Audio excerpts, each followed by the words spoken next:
ये बेचारा लड़का सिर्फ इसलिए सताया गया क्योंकि वो बहुत ज्यादा हैंडसम था। क्योंकि बुली खुद खूबसूरत नहीं बन सकते थे, इसलिए उन्होंने सोचा चलो इसे ही बदसूरत बना देते हैं। स्कूल के 3 पॉपुलर लड़के इतने घमंडी कि मानने को ही तैयार नहीं थे कि लड़कियां उन्हें नहीं बल्कि रोनिन को पसंद करती हैं। लेकिन उन्हें क्या पता कि रोनिन को चिढ़ाकर वो अंदर के छिपे हुए मॉन्स्टर को धीरे धीरे जगा रहे थे। हर दिन स्कूल जाते वक्त बस यही 3 लड़के रोनिन को परेशान करते और डेली व्लॉग की तरह उसका वीडियो भी बनाते। ऊपर से बोलते, देखो कुत्ता तो ऐसा ही आज्ञाकारी होना चाहिए। कैफेटेरिया में और भी स्टूडेंट रोनिन से दूर रहते क्योंकि अगर वे उसके पास बैठे तो वो बुली सोचते कि ये लोग रोनिन के दोस्त हैं और फिर उन्हें भी पीटते। रोनिन जो हमेशा अकेला रहता है, उसे रोज कुछ अजीब दवाएं लेनी पड़ती हैं। उसी वक्त एक बुली ने उसे जोर से लात मारी और दवा जमीन पर गिर गई। फिर हंसते हुए बोले, कौन सी ड्रग है ये, तुझे और बड़ा बनाने वाली। रोनिन के अंदर गुस्सा उबाल मारता है। एक पल के लिए बुली भी डर गए कि शायद आज उनका अंत आ गया, लेकिन रोनिन के अंदर कुछ ऐसा था जिसने उसे हाथ उठाने से रोक दिया। फिर एक बुली ने अपनी ताकत टेस्ट करने के लिए रोनिन को पंचिंग बैग की तरह इस्तेमाल करना चाहा। तभी एक ब्लॉन्ड लड़की वहां आई। उसने घृणा से उन्हें देखा और बोली, हटो, रास्ते में क्यों खड़े हो। वो गंजा लड़का जो एक दिन लूना का बॉयफ्रेंड बनने का सपना देखता है, तुरंत माफी मांगने लगा और सब बुली को वहां से ले गया। सबके चले जाने के बाद वो लड़की कुछ पल के लिए रोनिन को चुपचाप देखती रही। वो लड़की रोनिन को घूरते हुए बस एक ही बात जानना चाहती थी, ये इतना बेकार क्यों है। लेकिन हमारा प्रोटैगोनिस्ट एक शब्द तक नहीं बोला। आखिर दोनों एक दूसरे को ठीक से जानते भी कहाँ हैं। तभी लड़की की नजर उसकी दवाई पर पड़ी और वो चौंक गई। वो इस तरह की मेडिसिन को पहचानती है, लेकिन कैसे। बाद में रोनिन क्लासरूम गया। वो लड़की के पास से बस चुपचाप गुजर गया, बिना किसी रिएक्शन के। अपनी सीट पर बैठकर बस चाहता था कि आज की क्लास जल्दी खत्म हो जाए। उधर क्लास की बाकी लड़कियां एक रिकॉर्डिंग की चर्चा कर रही थीं। शहर में कोई मॉन्स्टर दिखा है, लेकिन सब सोच रही थीं, ये तो फेक होगा, सच थोड़ी ना। घर वापस जाकर रोनिन को अपने चोट के निशान छिपाने पड़े ताकि फैमिली को कुछ पता न चले। लेकिन छिपाने के लिए सिर्फ नीले निशान ही नहीं थे। उसकी दादी की नजर उसकी शर्ट के पीछे पड़े जूते के निशान पर पड़ी। क्या ये तुझे फर्श पहुंचने का कपड़ा समझते हैं। इसी बीच बिल्डिंग के बाहर वही लड़की जिस मॉन्स्टर की रिकॉर्डिंग देख रही थी, वो असली का मॉन्स्टर था, नकली बिल्कुल नहीं। उसने ऊपर देखा और अपना टारगेट पा लिया। उधर रोनिन नहाते समय था। तभी अपार्टमेंट के दरवाजे पर दस्तक हुई। पोस्टमैन आया था। एक पैकेज है। दादी को दरवाजा खोलने की भी जरूरत नहीं पड़ी। पोस्टमैन ने खुद ही दरवाजा धक्का देकर खोल दिया और तभी खुलासा हुआ वो कोई इंसान नहीं था, एक डरावना दानव था जो बुजुर्गों का स्नैक बनाने आया था। लेकिन असली सरप्राइज तो दानव के लिए था। दादी बिजली की तरह साइड हट गईं और फौरन अपनी ब्लड एबिलिटी एक्टिवेट कर दी। उनकी खून की लकीरें हवा में चमकीं और वो दानव पल में बंध गया, जैसे फास्टनर से कस दिया गया हो। दादी ने उस पोस्टमैन से बस एक ठंडी सी बात पूछी, तुम्हारे पास कोई चिट्ठी तो है नहीं, तो भेजा किसने। और फिर दोनों के बीच लड़ाई इतनी तेज शुरू हुई कि बाहर पूरा हंगामा मच गया। लेकिन रोनिन शॉवर की आवाज में उसे भनक भी नहीं लगी कि उसके घर के बाहर जानलेवा बैटल चल रही थी। दानव पूरी ताकत से छूटने की कोशिश करता है, लेकिन दादी ने साफ कर दिया, असल खतरा वो है, दानव नहीं। आखिर में उन्होंने उस डीमन को वहीं खत्म कर दिया। उधर रोनिन बाथरूम में अपने नीले पड़े चोट छुपाने की कोशिश कर रहा था और दादी भी अपनी चोट उसी तरह छिपा रही थी। दोनों एक दूसरे को परेशान नहीं करना चाहते थे और दोनों ही अपनी सच्चाई छिपाते रहे। अगले दिन स्कूल में रोनिन ने दादी को नहीं बताया कि उसकी दवाएं खो गई थीं और इसी वजह से उसका व्यवहार अलग लग रहा था। जिम क्लास में मौवी के साथ एक ड्रिल के दौरान रोनिन अचानक गिर गया और बेहोश हो गया। कई घंटे बाद उसकी आंख खुली। क्लास खत्म हो चुकी थी। स्कूल लगभग खाली था। सर दर्द कर रहा था और उसे लगा कोई अजीब सपना देखा है। तभी उसका फोन बजा। दूसरी तरफ दादी की चिंतित आवाज, हम फिर से जगह बदल रहे हैं रोनिन। वो जानती थीं कि रोनिन को बार बार शिफ्ट होना बिल्कुल पसंद नहीं, लेकिन इस बार भी यही रास्ता बचा था। रोनिन हमेशा से स्कूल में अलग थलग रहा है, कभी एक जगह ज्यादा देर रुका ही नहीं। नया स्कूल, नई शुरुआत, नई परेशानी और फिर चोट। लोग उसे परेशान करते, बाकी बच्चे गुस्सा हो जाते और अंत में रोनिन को क्लास से अलग कर दिया जाता। दोस्त कभी थे ही नहीं, अकेलापन ही उसका साथी था। और जब भी लगता था कि शायद इस बार सब बदल जाएगा, उसी समय फिर से शिफ्टिंग। साल बीतते गए। वो किशोर हो गया, लेकिन दोस्त बनाने की कला कभी सीख ही नहीं पाया। उस रात वो और उसकी दादी दोनों चुप रहे। कोई नहीं बोला। सेना पूरी रात जागकर बैठी रही, बस इसलिए कि कहीं वो दरिंदे वापस ना आ जाए। वो अपने पोते रोनिन के कमरे के बाहर पहरा देती रही, सोचती हुई कि आखिर वह कब तक उसे इन परछाइयों से बचा पाएगी। उनके घर पर दोबारा हमला नहीं हुआ, लेकिन नर्क की गहराइयों से और भी एबिसल क्रीचर्स बाहर आने लगे। इसी दौरान एक मजदूर अपनी ट्रक लेकर उस जगह के पास गुजर रहा था जहां से राक्षस उभर रहे थे। अचानक ऊपर देखकर वह हैरान रह गया। एक डीमन उसकी आंखें नोच रहा था। उसका ट्रक डर से हिल गया और सड़क किनारे बैरियर से टकरा गया। कुछ मिनट तक वो वहीं भौंचक्का खड़ा रहा। फिर और भी दानव उस ट्रक की ओर बढ़ने लगे। अगली सुबह बिल्डिंग का चौकीदार एक बिल्ली के बच्चे को खाना खिला रहा था। पास ही वही ट्रक खड़ी थी। उस छोटे से बिल्ली के बच्चे की संवेदनाएं अचानक तीखी हो गईं। उसे उस ट्रक से कोई भयानक चीज महसूस हुई। डर के मारे वो भाग निकला और गलती से चौकीदार को भी खरोंच दिया। ये वही बिल्डिंग है जहां रोनिन और उसकी दादी सेना रहते हैं और कुछ बहुत गलत होने वाला है। चौकीदार को ट्रक की हलचल पर शक हुआ।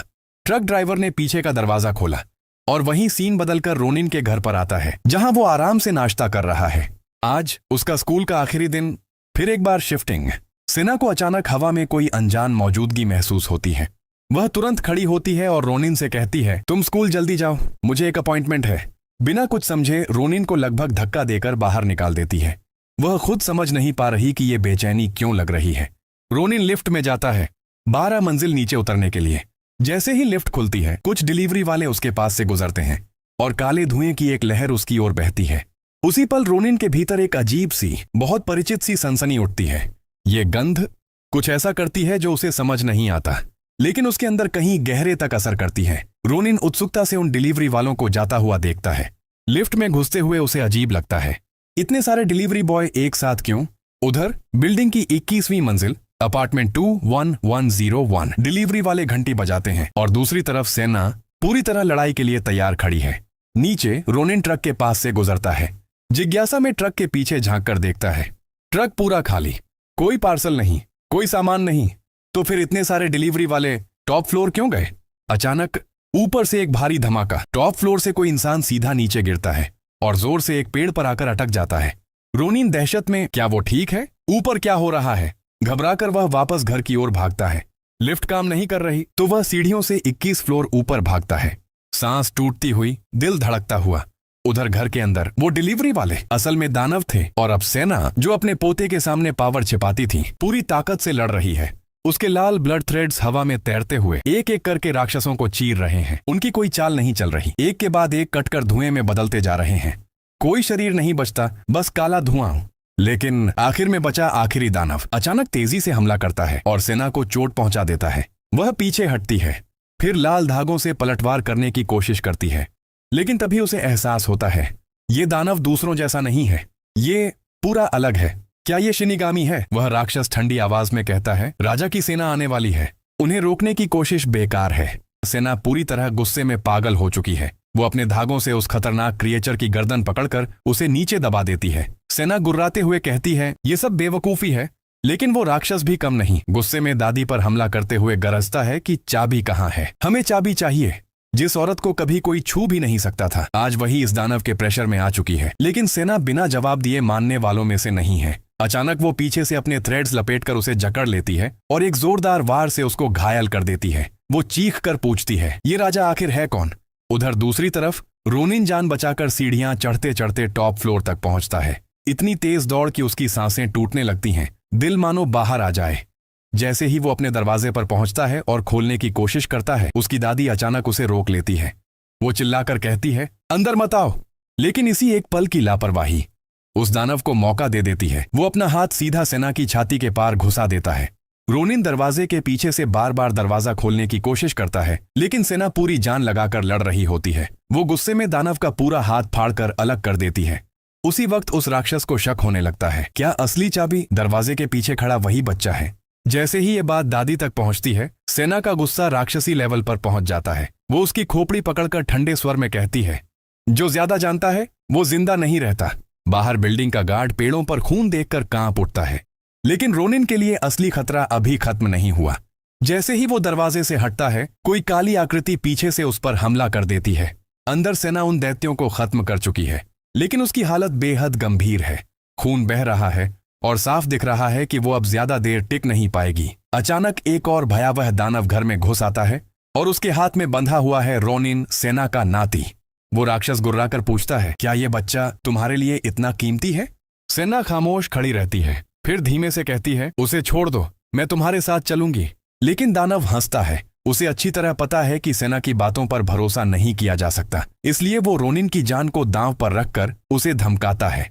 सेना मजबूर होकर अपने असली शक्तियां अपने ही पोते के सामने दिखाती है। रोनिन, जिसने कभी ऐसा कुछ नहीं देखा, दादी के चेहरे पर हिचकिचाहट और दर्द देखकर पूरी तरह डर जाता है। लेकिन इससे पहले कि कुछ और हो, दानव सीधा सेना का हाथ काट देता है। रोनिन चीख उठता है, दहाड़ मारकर रोता है और गुस्से में वो उस दानव को काट खाता है, इतना जोर से कि उसकी चमड़ी का एक हिस्सा फटकर अलग हो जाता है। गुस्से में वह राक्षस रोनिन को उठाकर दीवार पर दे मारता है। उसका शरीर जोर से टकराता है और बच्चा दर्द से तड़प उठता है। ये देखकर सेना टूट जाती है। वो चीखते हुए रोनिन की तरफ दौड़ती है, बिना किसी सुरक्षा, बिना किसी बचाव के। और इसी मौके का फायदा उठाते हुए दानव उसकी छाती में अपना पूरा हाथ घुसा देता है। रोनिन के सामने ही। रोनिन घबराहट में दादी को बचाने की कोशिश करता है, लेकिन अगला वार उसी के सीने को भेद देता है। एक ही पल में इस दानव ने सेना के पूरे परिवार को खत्म कर दिया। लेकिन जैसे ही वो ये करता है, उसे महसूस होता है एक ऐसी शक्ति जो उसने पहले कभी महसूस नहीं की। वो पीछे मुड़कर देखता है। वो बूढ़ी, बेसहारा, बिना हाथ वाली दादी अब वैसी नहीं रही। उसका पूरा अस्तित्व बदल चुका है। सेना अपना हाथ आगे बढ़ाती है और हजारों लाल धागे आकाश को चीरते हुए निकलते हैं, दानव को हर दिशा से बांधते हुए। वो अपनी मुट्ठी बंद करती है और धागे सिकुड़ते हुए उस राक्षस के शरीर को चीरकर टुकड़ों में उड़ा देते हैं। दानव का अंत हो जाता है। जमीन पर पड़ा रोनिन खून से लथपथ दादी को इस राक्षसी डरावनी शक्ति का इस्तेमाल करते हुए देखकर कांप उठता है। उसके मन में कम सिर्फ एक डर, क्या हम दोनों अब यहां से जिंदा भी निकल पाएंगे? लेकिन सोचने का समय नहीं मिलता, क्योंकि अचानक उसकी आंखों के सामने सब धुंधला पड़ जाता है और उसे एक अजीब सोबर विजन दिखता है। आकाश में उड़ते हुए दानव, एबिस से निकली राक्षसी जातियां और उनके खिलाफ लड़ते हुए योद्धा जो इंसान नहीं थे। उनके शरीर पर वही निशान जो उसने सेना की त्वचा पर देखे थे। शायद ये यादें उसकी नहीं, किसी और की थीं। एक अंधेरी जगह में सेना किसी चीज को अपनी बाहों में कसकर पकड़े भाग रही है और अगले ही पल एक घूमते हुए वॉर्टेक्स में कूदकर हमेशा के लिए गायब हो जाती है। अनंत अंधकार में रोनिन ऐसी यादें देखता है जो उसकी नहीं, और धीरे धीरे उसे अपनी पुरानी जिंदगी भी याद आने लगती है। वह हमेशा इतना कमजोर और डरपोक नहीं था। बचपन में अगर कोई उसे चिढ़ाता, वो पलटकर जवाब देता था। एक माँ ने तो उसे डांटा भी था क्योंकि उसने उसके बेटे को पीट दिया था। लेकिन रोनिन जानता था कि उसने बस अपने साथ हुए गलत के खिलाफ लड़ाई की थी। लेकिन उसी दिन से उसके अंदर एक खालीपन घर कर गया, एक ऐसा एहसास कि दुनिया में उसका कोई नहीं जो उसकी रक्षा कर सके। इधर दूसरी तरफ सेना अपने पोते को बाहों में लेकर उसके पीठ पर बने गहरे घाव को देखती है। आंखों में आंसू और दिल में दर्द लिए वो आखिरी बार अपने प्यारे पोते के लिए कुछ करने का फैसला करती है। वह कहती है कि विद्रोही अब भी इस धरती पर राज कर रहे हैं और इस दुनिया का मार्ग एक बार फिर खुलने वाला है। अब उसके पास कोई विकल्प नहीं बचा। कांपते हुए हाथों से सेना उस हथियार को वापस बुलाती है जो उसने कभी छोटे राजकुमार से छीन लिया था।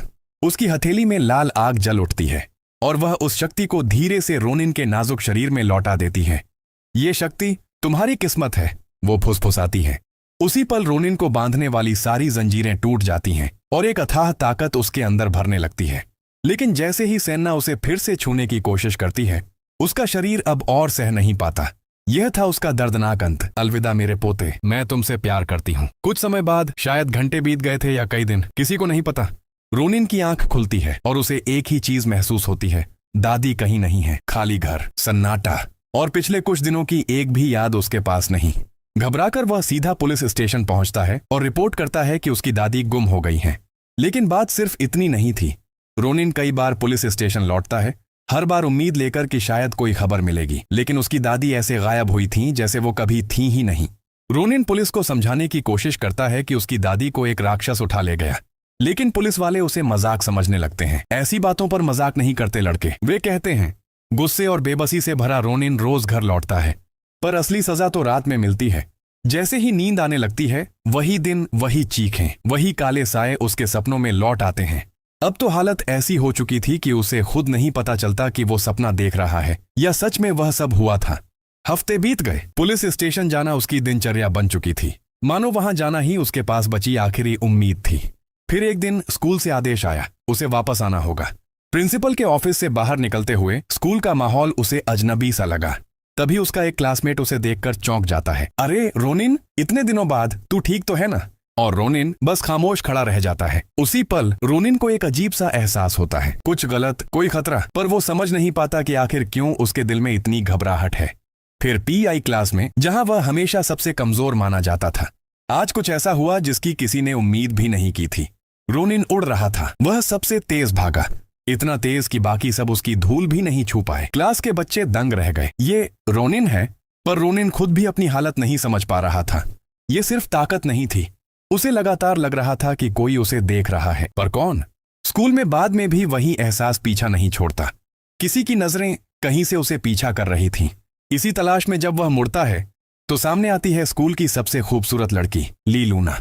वह पूछती है, किसी शकी चीज की तलाश कर रहे हो क्या? रोनिन जल्दी से बोलता है, नहीं, कुछ नहीं। दोनों साथ में कॉरिडोर से गुजरते हैं। लूना उसे देखकर पूछती है, वैसे तुम वो दवाइयां क्यों नहीं ले रहे? क्लास के बाद लेते थे ना? रोनिन रुक कर सोचता है। उसे याद आता है कि वो दवाइयां उसने दादी के गायब होने के बाद से एक बार भी नहीं ली, और अजीब बात, उसे अब उनकी जरूरत ही महसूस नहीं होती।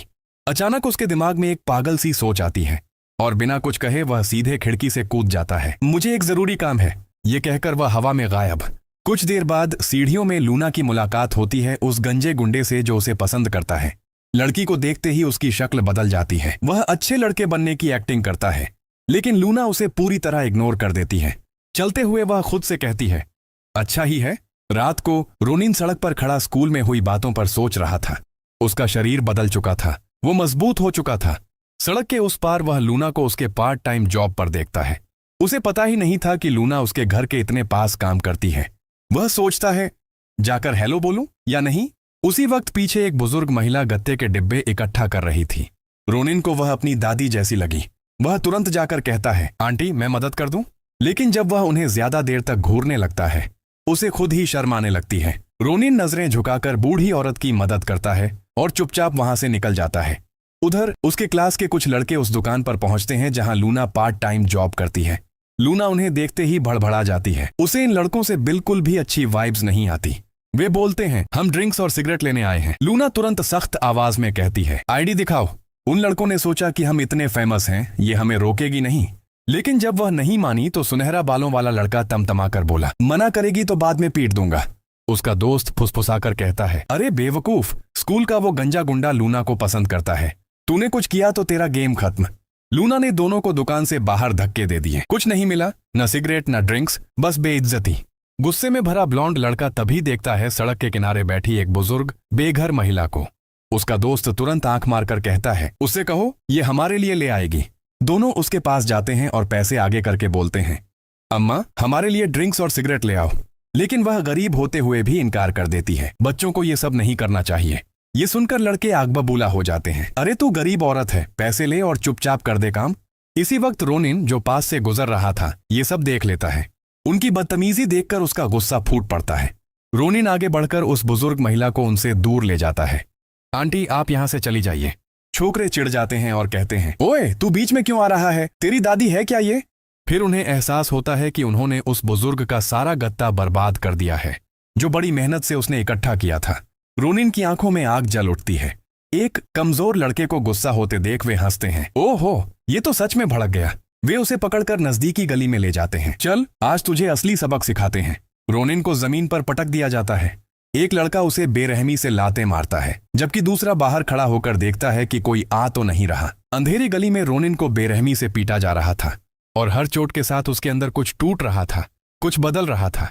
एक लड़का उसके सिर पर जोर से लात मारता है, लेकिन इस बार कुछ अजीब होता है। उसे लगता है जैसे उसके पैर में कुछ गड़बड़ हो गई है। अगले ही पल रोनिन उसका पैर पकड़ लेता है और इतनी जोर से दबाता है कि हड्डी चटक जाती है। चीखें गूंज उठती हैं।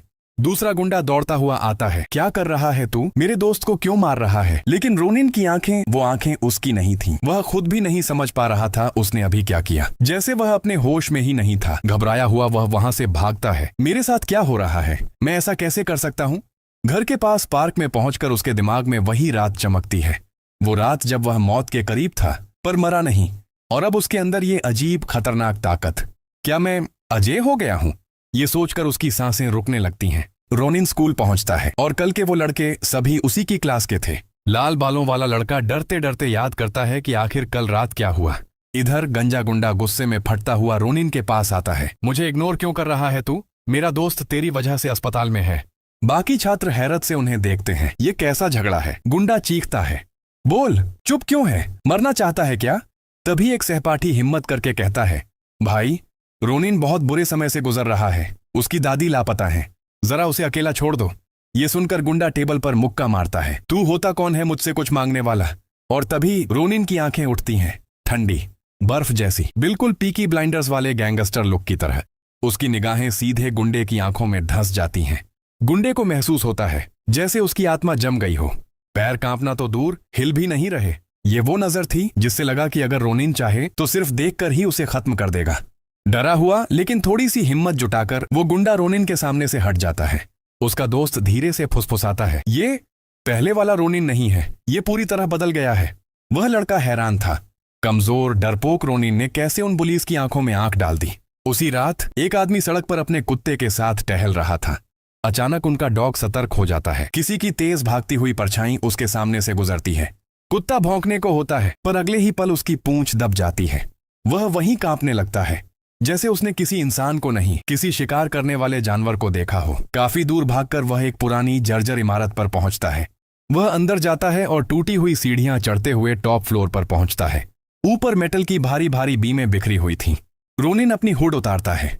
चांद की रोशनी उसके चेहरे पर गिर रही थी, जैसे किसी नए राक्षस का जन्म हो रहा हो।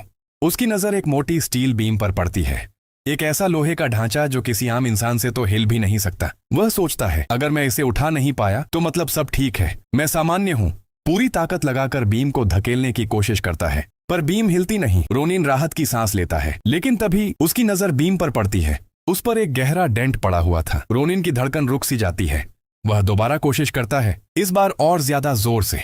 उसकी गर्दन पर नसें उभर आती हैं और फिर बीम जमीन से उठ जाती है। उसकी शक्ति जाग चुकी थी। वह लोहे की भारी बीम को सिर के ऊपर एक हाथ से पकड़ लेता है और खुद हैरान होकर उसे देखता है, मेरे साथ क्या हो रहा है। अगले दिन स्कूल में वही लड़का जिसका पैर टूट गया था, लंगड़ाता हुआ क्लास में आता है। क्लासमेट्स फुसफुसाते हैं, अरे यार, इसे लूटा गया क्या? क्या हो गया इसके साथ? उसका दोस्त झल्लाकर पूछता है, सच्ची बता, कल रात हुआ क्या था? कहीं दीवार तो नहीं लात मार दी? ब्लॉन्ड लड़का चुपचाप रोनिन की ओर देख रहा था, कुछ बोल ही नहीं पाया। यह बात सुनकर उसका चिंतित दोस्त जोर से बोल उठा, जवाब मांगते हुए, धीरे बोल यार, वो सुन लेगा।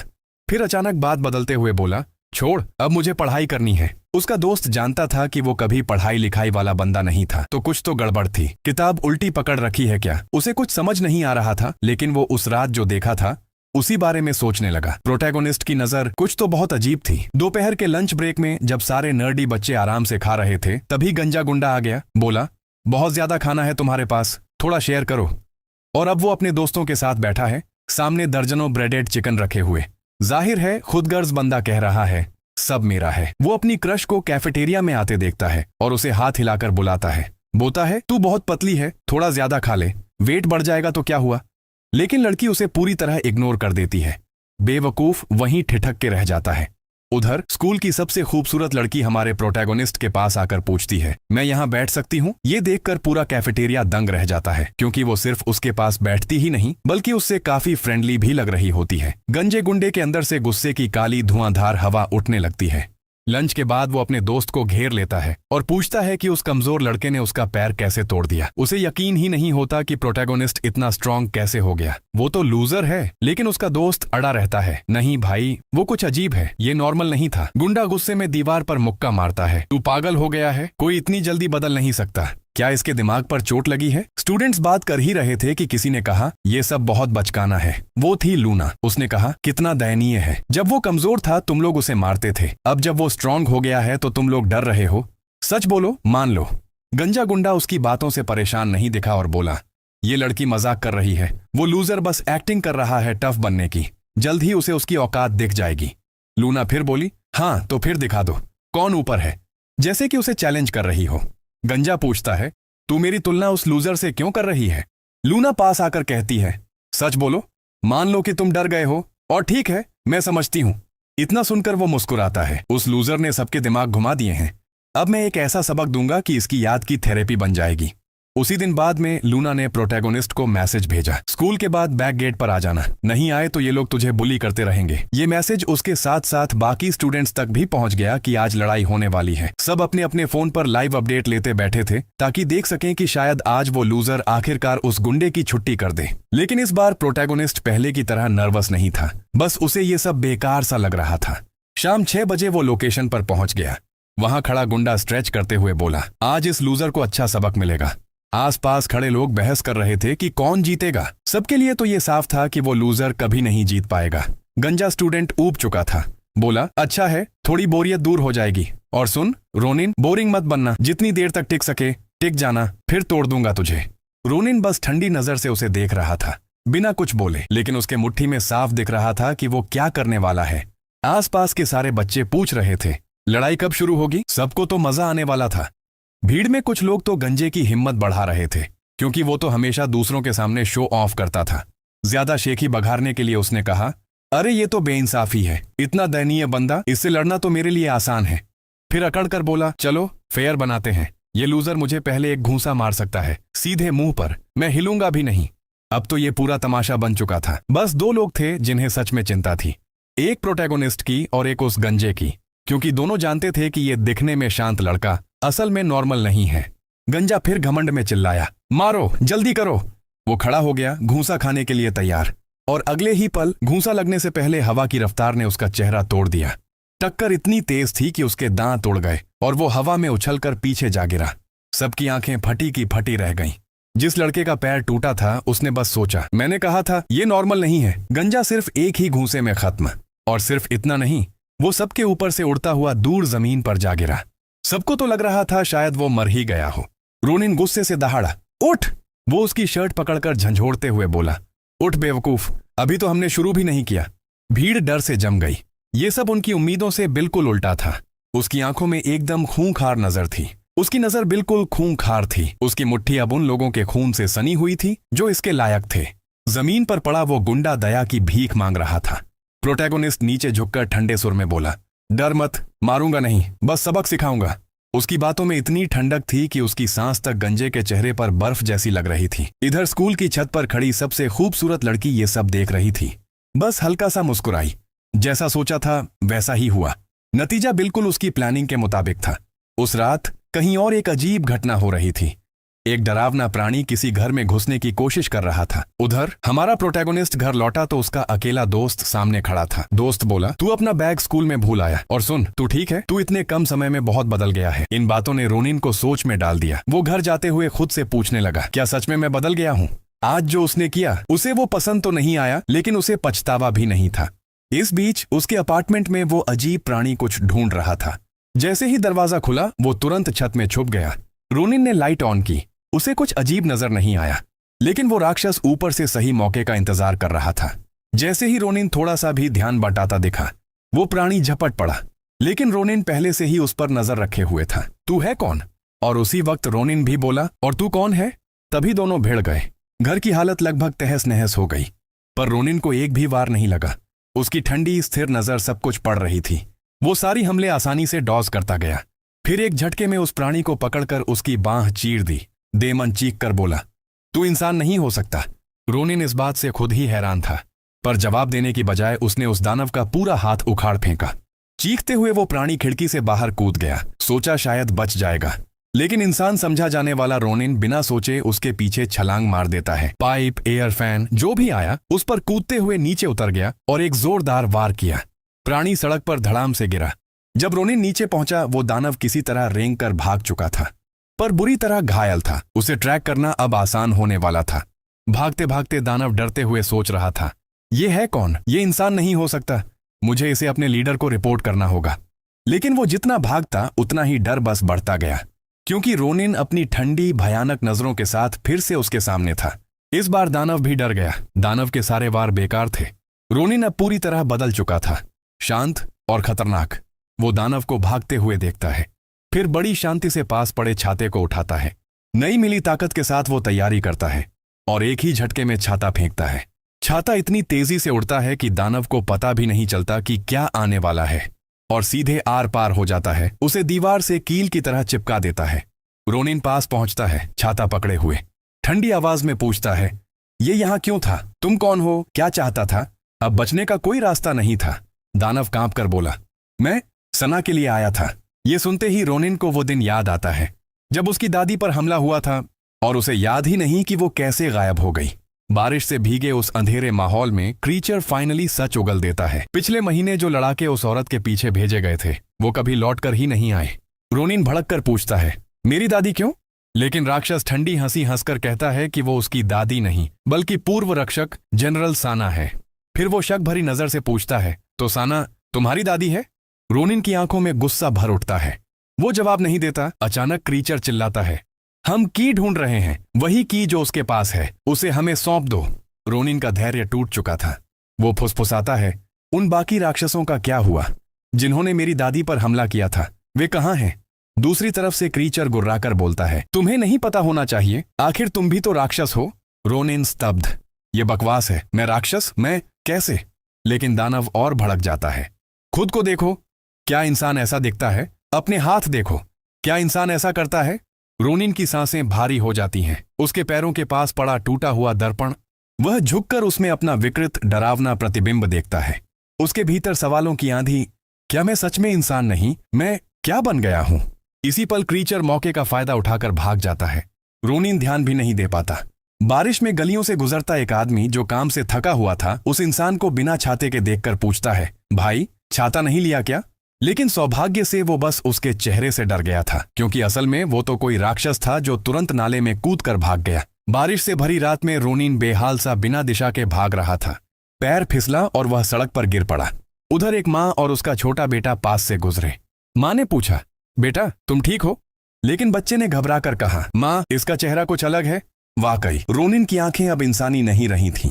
वो अपना चेहरा छिपाने की कोशिश करता है, कुछ नहीं बोलता और भाग जाता है। इसी बीच दूसरी ओर अंधकारमय अंडरवर्ल्ड में तूफानी राक्षसी हवाएं, एबिसल क्रीचर्स और बिजली सी चमकती स्टॉर्म रेस आसमान को फाड़ रही थीं।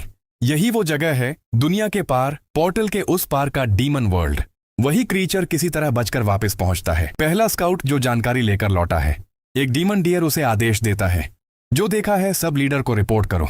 वो कांपते हुए बताता है, साना मर चुकी है, मानव दुनिया में उसका कोई निशान नहीं, मगर मुझे एक लड़का मिला, उसके शरीर में उसी गद्दार के गुण थे। दूसरे राक्षस तड़प कर पूछते हैं, तो उसे पकड़कर क्यों नहीं लाया? शर्मिंदगी में क्रीचर सिर झुकाकर कहता है, असंभव था, उसकी शक्ति बहुत ज्यादा थी। क्या मैं एक इंसान से हार जाता? वो इंसान नहीं था, उसकी सांस सबसे शक्तिशाली राक्षसों से भी ठंडी थी। ये सुनते ही वहां खड़ा व्यक्ति आगे बढ़ता है, डीमन जनरल चिन। उसकी लाल रक्त सी चमकती आंखें क्रीचर पर टिक जाती हैं। क्या तुम्हें यकीन है जो तुम कह रहे हो वो सच है? क्रीचर डर से कांपते हुए झट से जवाब देता है, जनरल मैं कभी आपके सामने झूठ नहीं बोलूंगा। उसके पास खड़े होना भी ऐसा था मानो उसकी सांसों से शरीर जल रहा हो। अगले ही पल बिना किसी दया के, बिना एक शब्द बोले, जनरल चिन उस वफादार दानव को वहीं खत्म कर देता है। उसकी ठंडी निर्दयी लाल आंखों में सिर्फ एक बात साफ थी, गलत खबर लाने वाले की कोई जगह नहीं। डीमन जनरल चिन द्वारा उस संदेशवाहक को मार देने के बाद भी वहां मौजूद उसके सबसे वफादार गार्ड तक कांप उठते हैं। तभी सिंहासन पर बैठा डीमन किंग ठंडी धीमी आवाज में कहता है, ऐसी बात दोबारा जुबान पर मत लाना। कोई ऐसी सांस नहीं रख सकता जो ठंडी होकर भी आग की तरह जला दे। यह बकवास है। लेकिन उसी क्षण वर्षों से न हिला वो राजा अपने सिंहासन से धीरे धीरे उठता है। अपनी लालिमा भरी आंखों में वो संदेशवाहक के शब्दों को दोहराता है, कोल्ड फायर और एक खोए हुए पुत्र का निशान। पहले राजा का वंशज अभी भी जीवित है। अब एक प्राचीन कथा की तरह दृश्य बदलता है। समय की शुरुआत से मनुष्य और राक्षस लगातार युद्ध में रहे हैं। एबिसल डीमंस ने मध्य युग से ही मानव जाति को गहरे घाव दिए। किसी समय दोनों दुनियाओं के बीच की दरारें फैल गईं। असंख्य मानव लाशों से धरती लाल हो गई।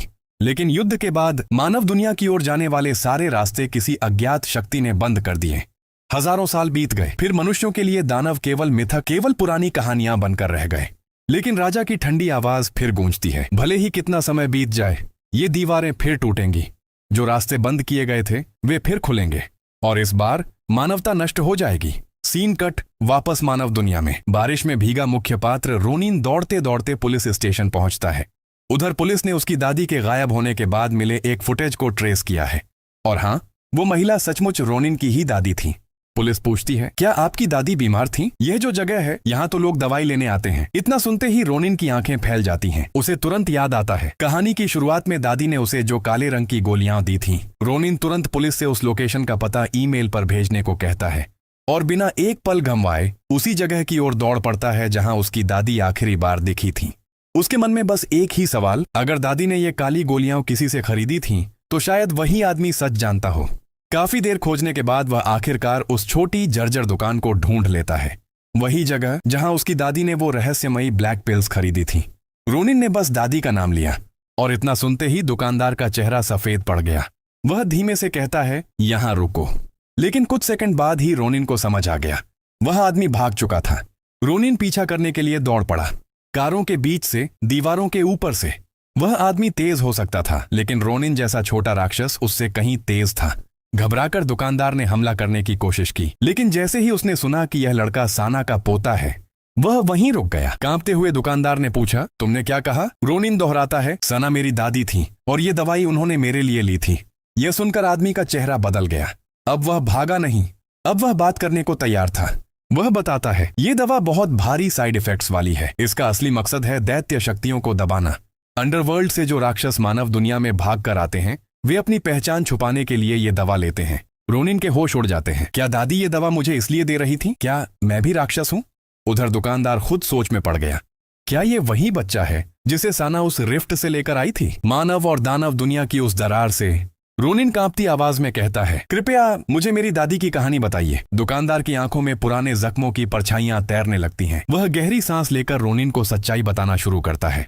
साना कोई साधारण दादी नहीं थी। वह दानव साम्राज्य की सबसे महान योद्धा, रॉयल गार्ड की जनरल और महारानी की सबसे विश्वसनीय रक्षक थी। लेकिन एक दिन कुछ ऐसा हुआ जिसने आसमानों तक को कंपा दिया। राजा के छोटे भाई कुम ने अपनी सेना तैयार की और महल पर हमला कर दिया।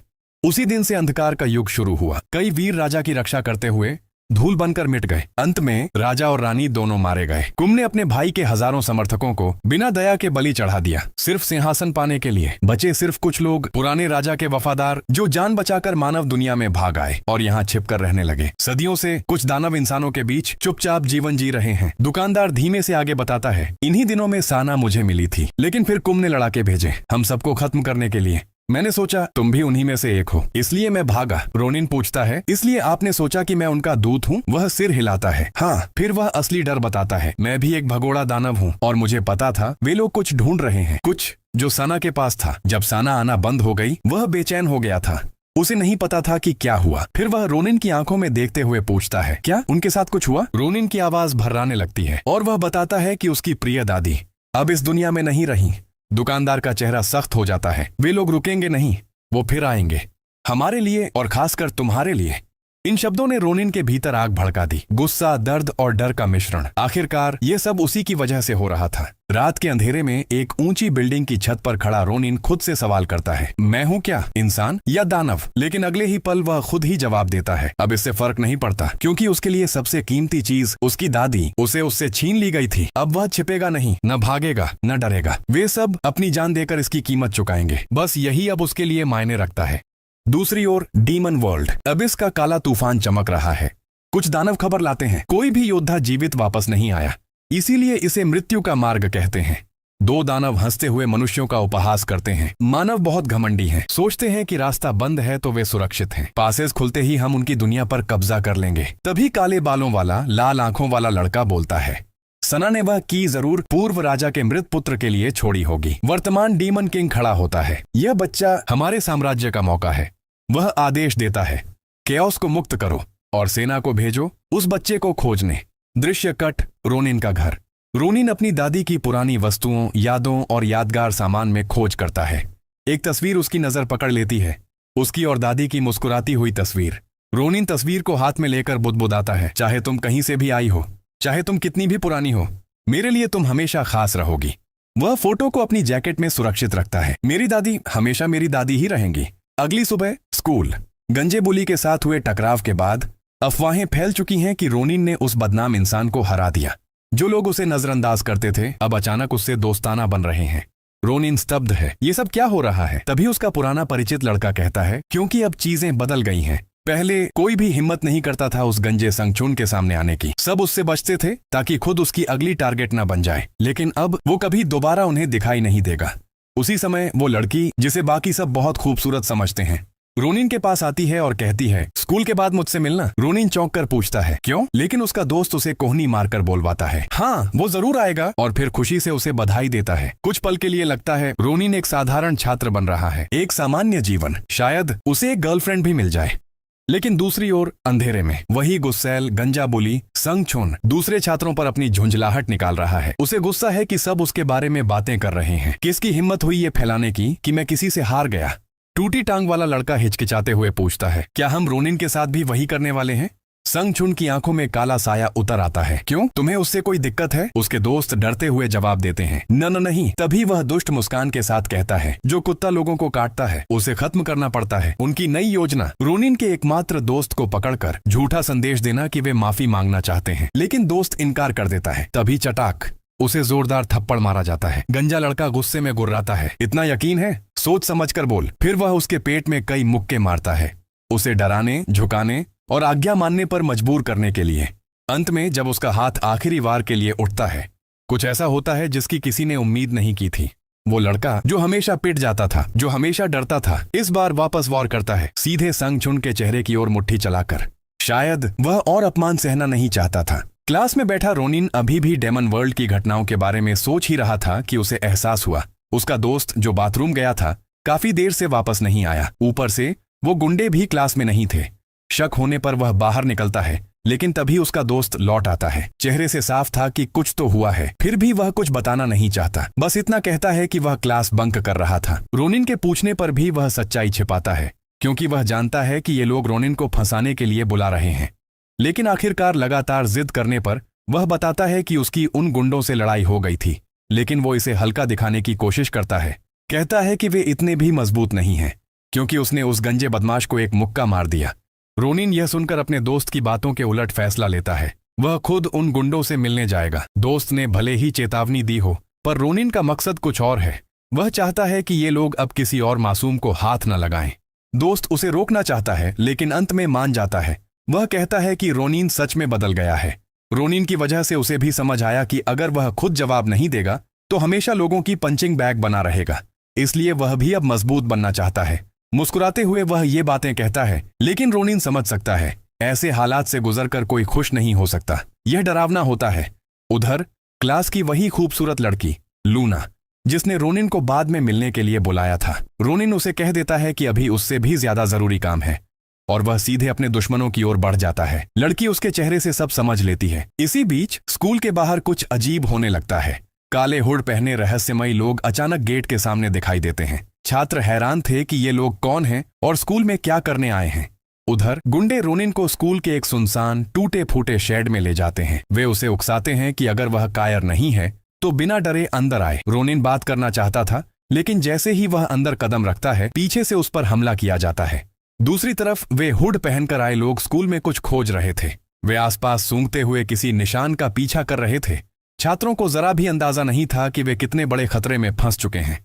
वापस उस शेड में वे लोग सोच रहे थे कि रोनिन को अचानक हमले में पकड़ लेंगे, पर उनका सरप्राइज हमला पूरी तरह मिस हो चुका था। रोनिन ने तेजी से वार बचाया और जवाबी हमला शुरू कर दिया। वह इतनी आसानी से उन्हें गिरा रहा था कि देखकर कोई भी यकीन नहीं करता। उसने एक लोहे की छड़ को इतनी जोर से लात मारी कि वह सीधा छत में जा फंसी।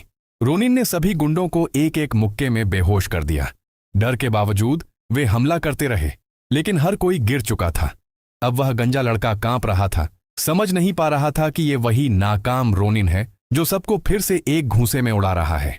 रोनिन ने ठंडी नजर से उसे बुलाया, आजा। तभी पता चलता है कि वो गंजा बदमाश भीतर से कितना बड़ा कायर है। वह पास पड़ी बोतल उठाकर हमला करने की सोचता है और धमकाता है कि अब रोनिन जिंदा नहीं बचेगा। लेकिन रोनिन जरा भी नहीं डरता। उसी वक्त लड़ाई बीच में ही रुक जाती है, क्योंकि स्कूल में भयानक हलचल शुरू हो चुकी होती है। वे रहस्यमयी हुड वाले अपनी असली शक्ल दिखाते हैं और स्कूल के छात्रों पर हमला शुरू कर देते हैं। अबिस के वो डरावने जीव अपने शिकार की तलाश में उसकी गंध का पीछा करते हुए अपने रास्ते में आने वाली हर चीज पर हमला कर रहे थे, यहाँ तक कि रोनिन के दोस्त पर भी। दूर से ही दोनों को छात्रों की दहशत भरी चीखें सुनाई देने लगीं। रोनिन ने तुरंत महसूस कर लिया कि स्कूल में राक्षसों की मौजूदगी है। दूसरों की सुरक्षा को लेकर परेशान रोनिन जैसे ही पीछे मुड़ा, उस गंजे बदमाश ने मौका देखकर कायरों की तरह उसकी पीठ पर हमला करना चाहा, लेकिन रोनिन ने समय रहते दरवाजा बंद कर दिया और हमला रोक दिया। वह शांत लेकिन सख्त आवाज में बोला, अगर जान बचानी है तो सब अंदर ही रहो, बाहर कुछ बेहद खतरनाक है। गंजा गुंडा उसकी बात सुनकर और भी भड़क गया। अपमान का बदला लेने के लिए वह रोनिन को मार डालने की ही सोच चुका था। उधर जब शिक्षकों ने शोर सुना और देखने आए कि छात्र इतना हंगामा क्यों कर रहे हैं, उनके सामने ऐसा दृश्य था जिसने उन्हें जड़ कर दिया। छात्रों को उन दैत्याकार जीवों ने बेरहमी से वहीं खत्म कर दिया था। अब इस प्राणी किसी को नहीं छोड़ रहे थे। उनके लिए हर इंसान बस शिकार था, क्योंकि वे उसी की तलाश में थे। स्कूल के दूसरी तरफ अभी हमला नहीं हुआ था। वहीं थी लूना।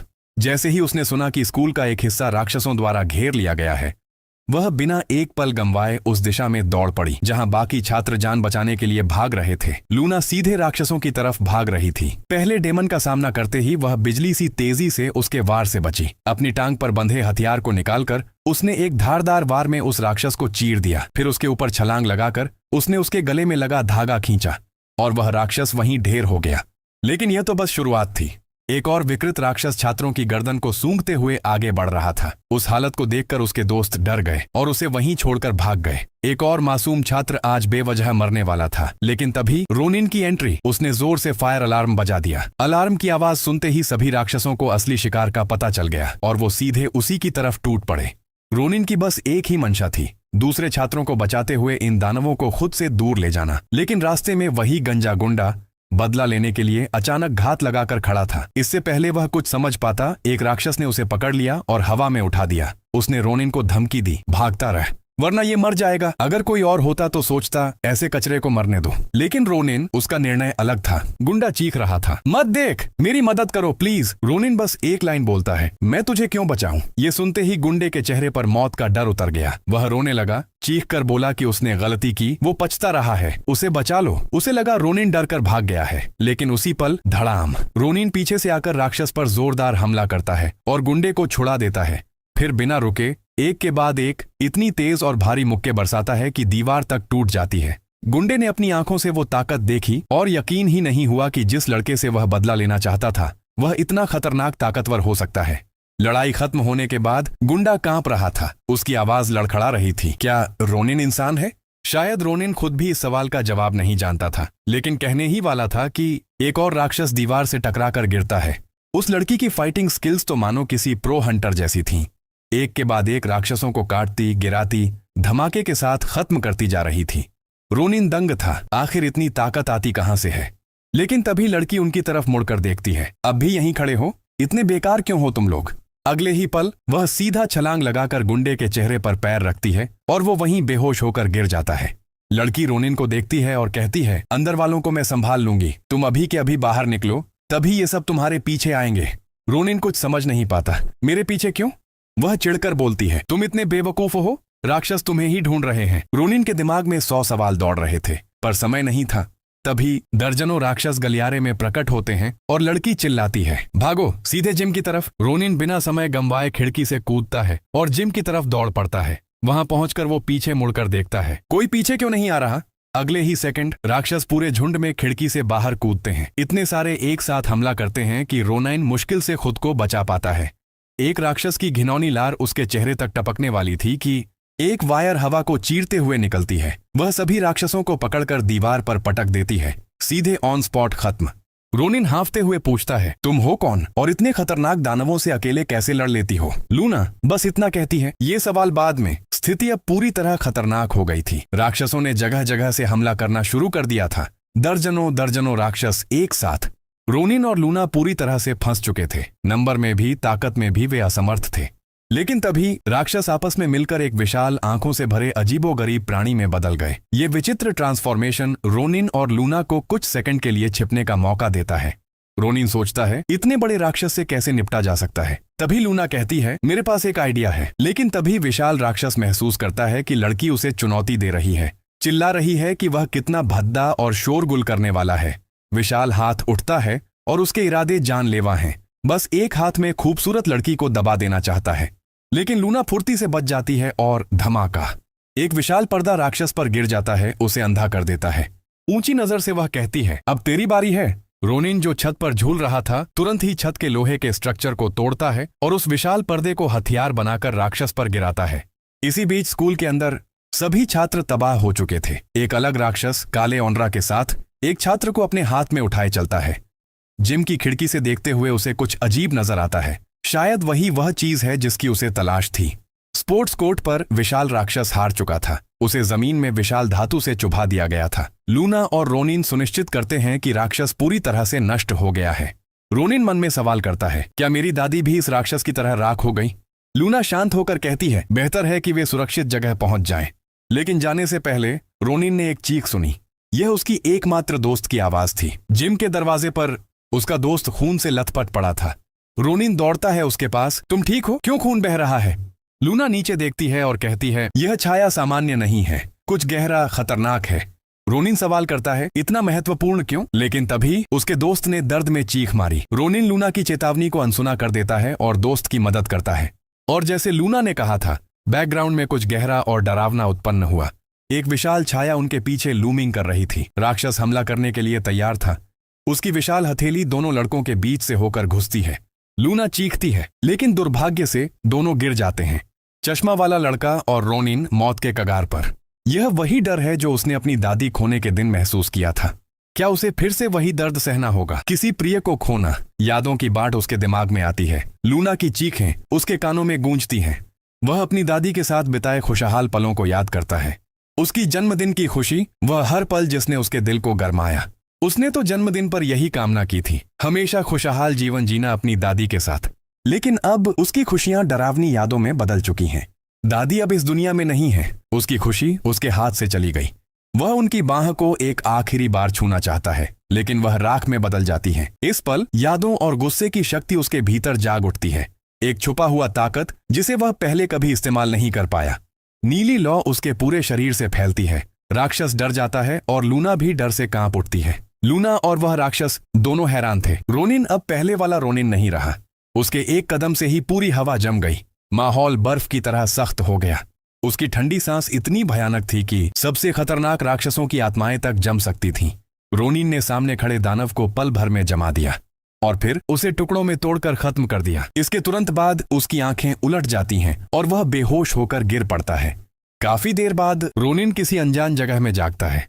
उसके घाव किसी ने बांध दिए थे और जिस बिस्तर पर वह लेटा था उसमें हल्की सी खुशबू थी। उसके दिमाग में पहला ख्याल, क्या लड़की मुझे अपने बिस्तर पर ले आई? कमरे से बाहर निकलकर वह जिस आलीशान घर को देखता है वह किसी अमीर हवेली जैसा लगता था, पर खिड़कियों पर तीखे लोहे की सलाखें थीं। कुछ तो गड़बड़ थी। पहला दरवाजा पार करते ही पूरा हथियारों का भंडार, हर तरह के हथियार, धारदार, भारी, लंबी दूरी वाले, सब कुछ। रोनिन सोचता है, ये घर सामान्य कैसे हो सकता है? इतने हथियार, ये सब किसके लिए? उसी समय उसे किसी के आने की ची आहट मिलती है। वह तुरंत छिप जाता है और एक कुल्हाड़ी हाथ में ले लेता है, हमला करने के लिए पूरी तरह तैयार। वह खुद को रोकता नहीं, वह तैयार था किसी को भी खत्म कर देने के लिए। लेकिन जो सामने आई वह कोई राक्षस नहीं, एक खूबसूरत लड़की थी। क्या वह उसे मार देगा? कुछ मिनट बाद वह घर में लगे एक अजीब आकार की पेंटिंग को घूर रहा था और तभी लूना तैयार होकर नीचे आती है। रोनिन के मन में सवालों की बाढ़। ये लड़की कौन है और इतनी जबरदस्त ताकत कहां से लाई? लूना सोफे पर बैठकर कैजुअली कहती है, सच कहूं तो मुझे लगा तुम उस दिन मर जाओगे। इतनी चोटों के बाद अभी भी लगता है किसी भी पल मर जाओगे। फिर वह मुस्कुराकर जोड़ती है, अद्भुत है कि तुम अब भी जिंदा हो। रोनिन धीरे से कहता है, मुझे उस दिन की कुछ भी याद नहीं। लड़की एक अलग ही अंदाज में खड़ी थी, नैरेटर जैसे कह रहा हो। अच्छा हुआ कि उसे कुछ याद नहीं। कुछ देर बातचीत चलती है। रोनिन आखिरकार धन्यवाद देता है, मेरी जान बचाने के लिए शुक्रिया। लूना हल्की मुस्कान के साथ तंज मारती है, अभी थोड़ी देर पहले तुम उसी पर हमला करने वाले थे जिसने तुम्हारी जान बचाई है। अब रोनिन का असली सवाल सामने आता है, यूनियों का क्या हुआ, जो मेरे साथ छाती में घोंपा गया था? लूना मुस्कुराते हुए कहती है, मुझे पता था तुम यही पूछोगे। वो सुरक्षित है, अच्छी तरह इलाज चल रहा है। रोनिन फिर पूछता है, सच में? लूना सिर हिलाती है, हाँ बिल्कुल। और ये सुनते ही रोनिन के आंसू रुकते नहीं। वह लड़की के सामने ही रो पड़ता है, बिना किसी शर्म के। ये जानकर सच में राहत मिली? लूना उसे देखकर उलझन में पड़ जाती है, जैसे उसे इंसानी भावनाएं समझ ही नहीं आती। ये रो क्यों रहा है? उसके चेहरे से यही झलक रहा था। कुछ पल बाद रोनिन अपना चेहरा पोंछकर पूछता है, लूना तुम असल में हो कौन? मैं तो डर गया था और यकीनन तुम भी डर गई होंगी। दोनों कुछ सेकंड एक दूसरे को देखते रहते हैं। कोई कुछ नहीं बोलता। अचानक लूना उठती है और कहती है, मुझे भूख लगी है, खाना खाने से पहले एक रेस हो जाए। रोनिन के पास कोई जवाब नहीं था। लड़की फिर चिढ़ाकर कहती है, ये सब तुम्हारी गलती है, मैंने कल रात से कुछ नहीं खाया। वह उठकर बाहर जाने लगती है। ये क्या कर रहा है? कहाँ जा रहा है? रोनिन शांत स्वर में कहता है, मैं ऐसे किसी अनजान इंसान के घर में नहीं रह सकता। और तभी लूना गंभीर हो जाती है, तुम्हारी हालत नाजुक है, तुम बाहर नहीं जा सकते। तुम्हें नहीं पता कल तक जिंदा रहोगे भी या नहीं। फिर वह अपना अंतिम नियम बताती है, अगर इस घर से निकलना है तो पहले मुझे हरा कर दिखाओ। रोनिन इरिटेट हो जाता है। क्रोध में वह लड़के की तरह नहीं बल्कि एक दानव की तरह मूव करता है और लड़की के चेहरे के बिल्कुल पास से मुक्का मार देता है। रोनिन जैसे ही हमला करने जाता है उसकी छाती का पुराना घाव फिर से फट जाता है। लूना उसे घूरती है और ठंडी आवाज में कहती है, यही तो मैं कह रही थी, इस हालत में तुम मुझे हराओगे। वह उसे जमीन पर पटक देती है। सही में सोचते हो कि सामान्य हालत में भी तुम मुझे हरा सकते हो? रोनिन टूटी हुई आवाज में कहता है। मेरी दादी मर गई, मेरा पूरा परिवार खत्म हो गया, अब स्कूल के बच्चे भी मेरी वजह से घायल हैं। लूना इस बार गंभीर हो जाती है। अब से मैं तुम्हारी गार्जियन हूँ। रोनिन यह सुनकर हैरान रह जाता है। गार्जियन? ये लड़की आखिर है कौन? लूना आगे कहती है, अभी के लिए तुम मेरे गेस्ट हो। मैंने खाने की तैयारी की थी, लेकिन लगता है सब जल गया। सचमुच चूल्हे पर रखा सब कुछ काला कोयला बन चुका था। लूना गुस्से में बड़बड़ाती है, कल रात से कुछ नहीं खाया क्योंकि किसी की मदद करनी थी, और आज जब खास खाना बनाया तो वो भी तुम्हारी वजह से जल गया। रोनिन शर्मिंदा होकर पूछता है, कोई बाकी बचा हुआ सामान है? और फिर शुरू होता है रोनिन का असली टैलेंट। रसोई में वह किसी मास्टर शेफ की तरह काम करता है। कुछ ही मिनटों में उसने कमाल का खाना बना दिया। वह मुस्कुराकर कहता है, दादी ने सिखाया था स्वतंत्र रहना चाहिए। लूना उत्सुकता से पूछती है, क्या तुम अपनी दादी के बहुत करीब थे? रोनिन जवाब देता है, हाँ, बहुत ज्यादा। और लूना, जिसने कभी करीबी रिश्तों का अनुभव नहीं किया, धीरे से पूछती है, वो कैसी थी? दोनों एक साधारण सी मेज पर बैठे हुए, एक दूसरे से खुलते हुए, उन दोनों रहस्यमयी किशोरों की बातचीत चल रही थी, जिन्हें मैं भी सच में एक कपल बनते देखना चाहता हूं। और इसी बीच बाहर की दुनिया में तेजी से खबरें फैलने लगीं। इस भयानक हमले के बाद इंटरनेट पर रिकॉर्डिंग्स और तस्वीरें आग की तरह फैल गईं। लेकिन इससे पहले कि सच आम लोगों तक पहुंचता, अथॉरिटीज ने वो सब कंटेंट इंटरनेट से हटा दिया। अब किसी को समझ ही नहीं आ रहा था ये सच था या बस कोई फेक वीडियो। सिक्योरिटी काउंसिल की मीटिंग में इसी बात पर गर्मागर्म चर्चा चल रही थी कि आखिर इस जानकारी को जनता तक जाने से कैसे रोका जाए। ऊपर से कई सर्वाइवर्स भी थे जो सच फैला सकते थे, और सबसे बड़ी समस्या, वो स्टूडेंट जिसने अकेले उन क्रीचर्स को हरा दिया था, वो अभी भी बाहर कहीं मौजूद है। उस रहस्यमयी ऑर्गेनाइजेशन का लीडर, जिसकी पहचान अब तक किसी को नहीं पता, कहता है कि वह उसी बच्चे से तुरंत मिलना चाहता है। उसकी पूरी दिलचस्पी उसी लड़के पर टिक चुकी है, बिना ये जाने कि वो कौन है। सीन बदलता है, माहौल अचानक रोमांटिक सा हो जाता है। रोनिन अपनी दादी के बारे में बताता है, कितनी दयालु, कितनी प्योर हार्टेड इंसान थी वो। चाहे रोनिन कितना ही मुश्किल बच्चा क्यों न रहा हो, उन्होंने कभी उसके प्रति नाराजगी नहीं दिखाई। रोनिन कुछ दुख भरी बात कहने ही वाला था कि तभी लूना उसे रोक देती है और कहती है, तुम यहाँ सुरक्षित हो। ये बात रोनिन को थोड़ा शर्मिंदा कर देती है। रोनिन कहता है कि उसे अब कुछ जरूरी करना है। तभी लूना पूछती है, क्या वो ये जानने के लिए उत्सुक नहीं है कि आखिर वे प्राणी थे क्या? रोनिन को याद आता है, लूना पहले से जानती हुई लग रही थी, और इस जगह पर इतने हथियार देखकर उसके मन में हजार सवाल उठने लगते हैं। क्या ये लड़की उन डेमन्स के बारे में जानती है? भाई, मुझे तो इतना नहीं पता, लेकिन हाँ, जमीन के नीचे तो कोई ना कोई डेमन जरूर छिपा है। आखिर में लूना रोनिन को अपने घर के दरवाजे तक ले जाती है और कहती है, उसे एक ऐसी जगह जाना होगा जहां उसे अपने सवालों के जवाब मिलेंगे, और वो ताकत भी जिसकी उसे उन दानवों से लड़ने के लिए जरूरत है। कहानी की शुरुआत में जिस टूटे फूटे ब्रिज को हमने खंडहर बनते देखा था, वही ब्रिज पार करके आखिरकार वे उस जगह पहुंचते हैं। दुनिया की सबसे बड़ी मॉन्स्टर डिफेंस ऑर्गेनाइजेशन, एक विशाल बिल्डिंग जिसकी छत पर 3 बड़े बड़े डिजिटल स्क्रीन चमक रहे थे। रोनिन थोड़ा हैरान होकर पूछता है, ये सच में कोई सीक्रेट ऑर्गेनाइजेशन है? लूना हंसकर कहती है, सीक्रेट ऑर्गेनाइजेशन का मतलब ये नहीं कि बिल्डिंग भी सीक्रेट हो। अंदर जाते ही सब कुछ बिल्कुल नॉर्मल लगता है, कोई अजीब माहौल नहीं, कोई डरावना इफेक्ट नहीं। चलते चलते लूना बताती है कि कैसे यह संगठन सदियों से इन दानवी प्राणियों से लड़ रहा है। तभी लिफ्ट बंद होने ही वाली थी कि एक पर्पल बालों वाली लड़की बिना किसी एक्सप्रेशन के हाथ में गिटार पकड़े अंदर आ जाती है। कुछ नहीं, एकदम बर्फ के टुकड़े जैसी। बायोमेट्रिक आईडी, सीक्रेट नंबर सब डालकर तीनों लिफ्ट में चढ़ते हैं, और फिर लिफ्ट ऐसी स्पीड में नीचे गिरने लगती है जैसे सीधा पाताल लोक जा रही हो। रोनिन डरकर बोल देता है, ये क्या, इतनी तेजी से नीचे जा रहे हैं, कहीं नर्क तो नहीं पहुंच रहे? बस ये सुनते ही वो पर्पल हेयर लड़की गुस्से से रोनिन को घूरती है। रोनिन समझ ही नहीं पाता कि उसने क्या गलत कहा। उन दोनों की रिएक्शन देखकर लूना हंसी रोक ही नहीं पाती। फिर वे फ्लोर पर पहुंचते हैं जहां साइंटिस्ट्स काम कर रहे हैं और कई लोग अजीब अजीब शारीरिक टेस्ट से गुजर रहे हैं। माहौल थोड़ा सस्पिशियस, थोड़ा साई-फाई टाइप। आखिरकार वे उस जगह पहुंचते हैं जहां रोनिन को लाया गया था। लूना आगे बढ़ती है और कहती है, हम लोग यहाँ लंबे समय से हैं, तो पहले नए मेहमान से अपना परिचय क्यों न कर लें? रोनिन के लिए ये सब बिल्कुल अनजान, नया और थोड़ा डराने वाला भी था। जैसे ही रोनिन उस कमरे में घुसता है, उसकी आंखें फैल जाती हैं। चारों तरफ दर्जनों नहीं बल्कि हजारों कैमरे, पूरी तरह आर्मर्ड, हर एंगल से मॉनिटर होने वाला कमरा। और उसी कमरे के पीछे छिपे हुए कांच के पार बैठा था वो रहस्यमय आदमी जो रोनिन से मिलने के लिए अब तक इंतजार कर रहा था। रोनिन अभी इस जगह को देखकर ही दंग था, लेकिन उसी समय पर्पल हेयर लड़की अचानक तैयार होने लगती है। किसी को कोई आश्चर्य नहीं हुआ जब उसने अपना गिटार खोला, क्योंकि गिटार नहीं, सीधा हथियार निकला। कुछ ही सेकंड में उसने हथियार को प्रो लेवल स्किल से असेंबल कर दिया। रोनिन के अंदर बेचैनी बढ़ने लगी। अब क्या होने वाला है? जैसे ही हथियार तैयार हुआ, लड़की ने उसे सीधे रोनिन पर तान दिया। हमारा प्रोटोगोनिस्ट तुरंत समझ गया, यह टेस्ट नहीं है, कुछ और ही चल रहा है। लूना चौंक जाती है। एरन, ये क्या कर रही हो? पर एरन ठंडी आवाज में बोलती है, मैं जानती हूँ मैं क्या कर रही हूँ। अगर ये सच में दानव है तो इसने हथियार देखते ही अपनी गार्ड क्यों नहीं उठाई? रोनिन को समझ ही नहीं आ रहा कि आखिर हो क्या रहा है। लूना जोर देती है कि यह सब प्लान के मुताबिक नहीं है। उधर कांच के पीछे बैठा रहस्यमय आदमी हर चीज को बेहद ध्यान से देख रहा है। फिर एरन कहती है सब उसकी गलती है और बिना चेतावनी ट्रिगर दबा देती है। मैजिक प्रोजेक्टाइल रोनिन के बिल्कुल पास से निकलता है और शायद थोड़ा सा उसे छू भी जाता है और इसके साथ ही स्पीड टेस्ट पास। बस फिर क्या था, लड़की पागलों की तरह फायरिंग शुरू कर देती है। रोनिन अल्ट्रा फास्ट मूवमेंट में हर शॉट से बचते हुए आगे बढ़ता है। एक किक में उसकी टांग 3 मीटर लंबी होकर लड़की के हथियार की दिशा बदल देती है और गोलियां छत में जा लगती हैं। छत के टुकड़े गिरते हैं, धुआं फैल जाता है। धुएं के बीच से एक आकृति अचानक उभरती है और लगभग रोनिन को हिट कर ही देती है। फिर वो गर्ल अपनी इक्विपमेंट को घुमाने लगती है और पूरा स्मोक डिस्पर्स हो जाता है। उसके चेहरे से साफ दिख रहा था कि वो डेड सीरियस है। वो लगातार अटैक करती है लेकिन रोनिन बस डॉज करता रहता है। उसके माइंड में बस एक ही थॉट चल रहा था, अगर उसने फिर से अपनी डीमन पावर यूज कर ली तो क्या बाकी डीमंस की तरह उसे भी एलिमिनेट करने लोग आ जाएंगे?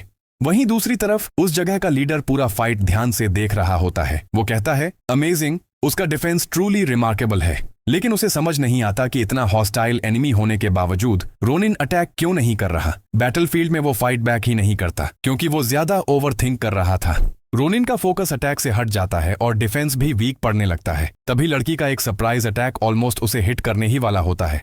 तभी लूना बीच में आकर उसे रोक लेती है। वो गुस्से में चिल्लाती है, आर यू क्रेजी? ये सब क्या कर रही हो? लूना पूरी तरह फ्यूरियस होती है लेकिन वो लड़की कोई जवाब नहीं देती। वो बस अपना हाथ छोड़ती है और क्वाइटली उस जगह से चली जाती है। तभी सब नोटिस करते हैं कि उसकी हैंड इंजर्ड है। अब सवाल उठता है, इसका मतलब क्या है? इसके बाद वो लीडर खुद सामने आता है और दोनों से बात करता है। वो रोनिन से पूछता है कि उसने अपनी ट्रू स्ट्रेंथ क्यों नहीं दिखाई और रिटेलिएट क्यों नहीं किया। ये सुनकर लूना फिर से डिसैटिस्फाइड हो जाती है। वो कहती है तुम उस पर बहुत ज्यादा हार्ड हो और बिना वार्निंग दिए ऑर्डर्स क्यों दे रहे हो? लीडर जवाब देता है कि वो देखना चाहता था कि रोनिन अनएक्सपेक्टेड अटैक पर कैसे रिएक्ट करता है और अगर अटैक अनएक्सपेक्टेड होना है तो ऑब्वियसली वार्निंग नहीं दी जा सकती। इस पर रोनिन फाइनली बोलता है कि उसने सिर्फ डॉज किया और रिटेलिएट नहीं किया क्योंकि अगर वो सीरियसली रिएक्ट करता तो वो गर्ल बैडली इंजर्ड हो जाती। वो ठंडी नजरों से लड़की की तरफ देखता है और कहता है I am sure about it. Leader हल्की सी स्मर्क के साथ बोलता है कि रोनिन उस लड़की को अंडर एस्टिमेट कर रहा है और अभी ज्यादा टाइम नहीं हुआ है जब प्रोटैगनिस्ट ने अपनी एबिलिटीज अवेकन की हैं, फिर भी उसमें इतना कॉन्फिडेंस है। फिर वो लीडर सीरियस टोन में कहता है कि डीमंस काफी समय से रोनिन, ली, एरन और ली लूना जैसे एबिलिटी यूजर्स को खत्म करने की कोशिश कर रहे हैं।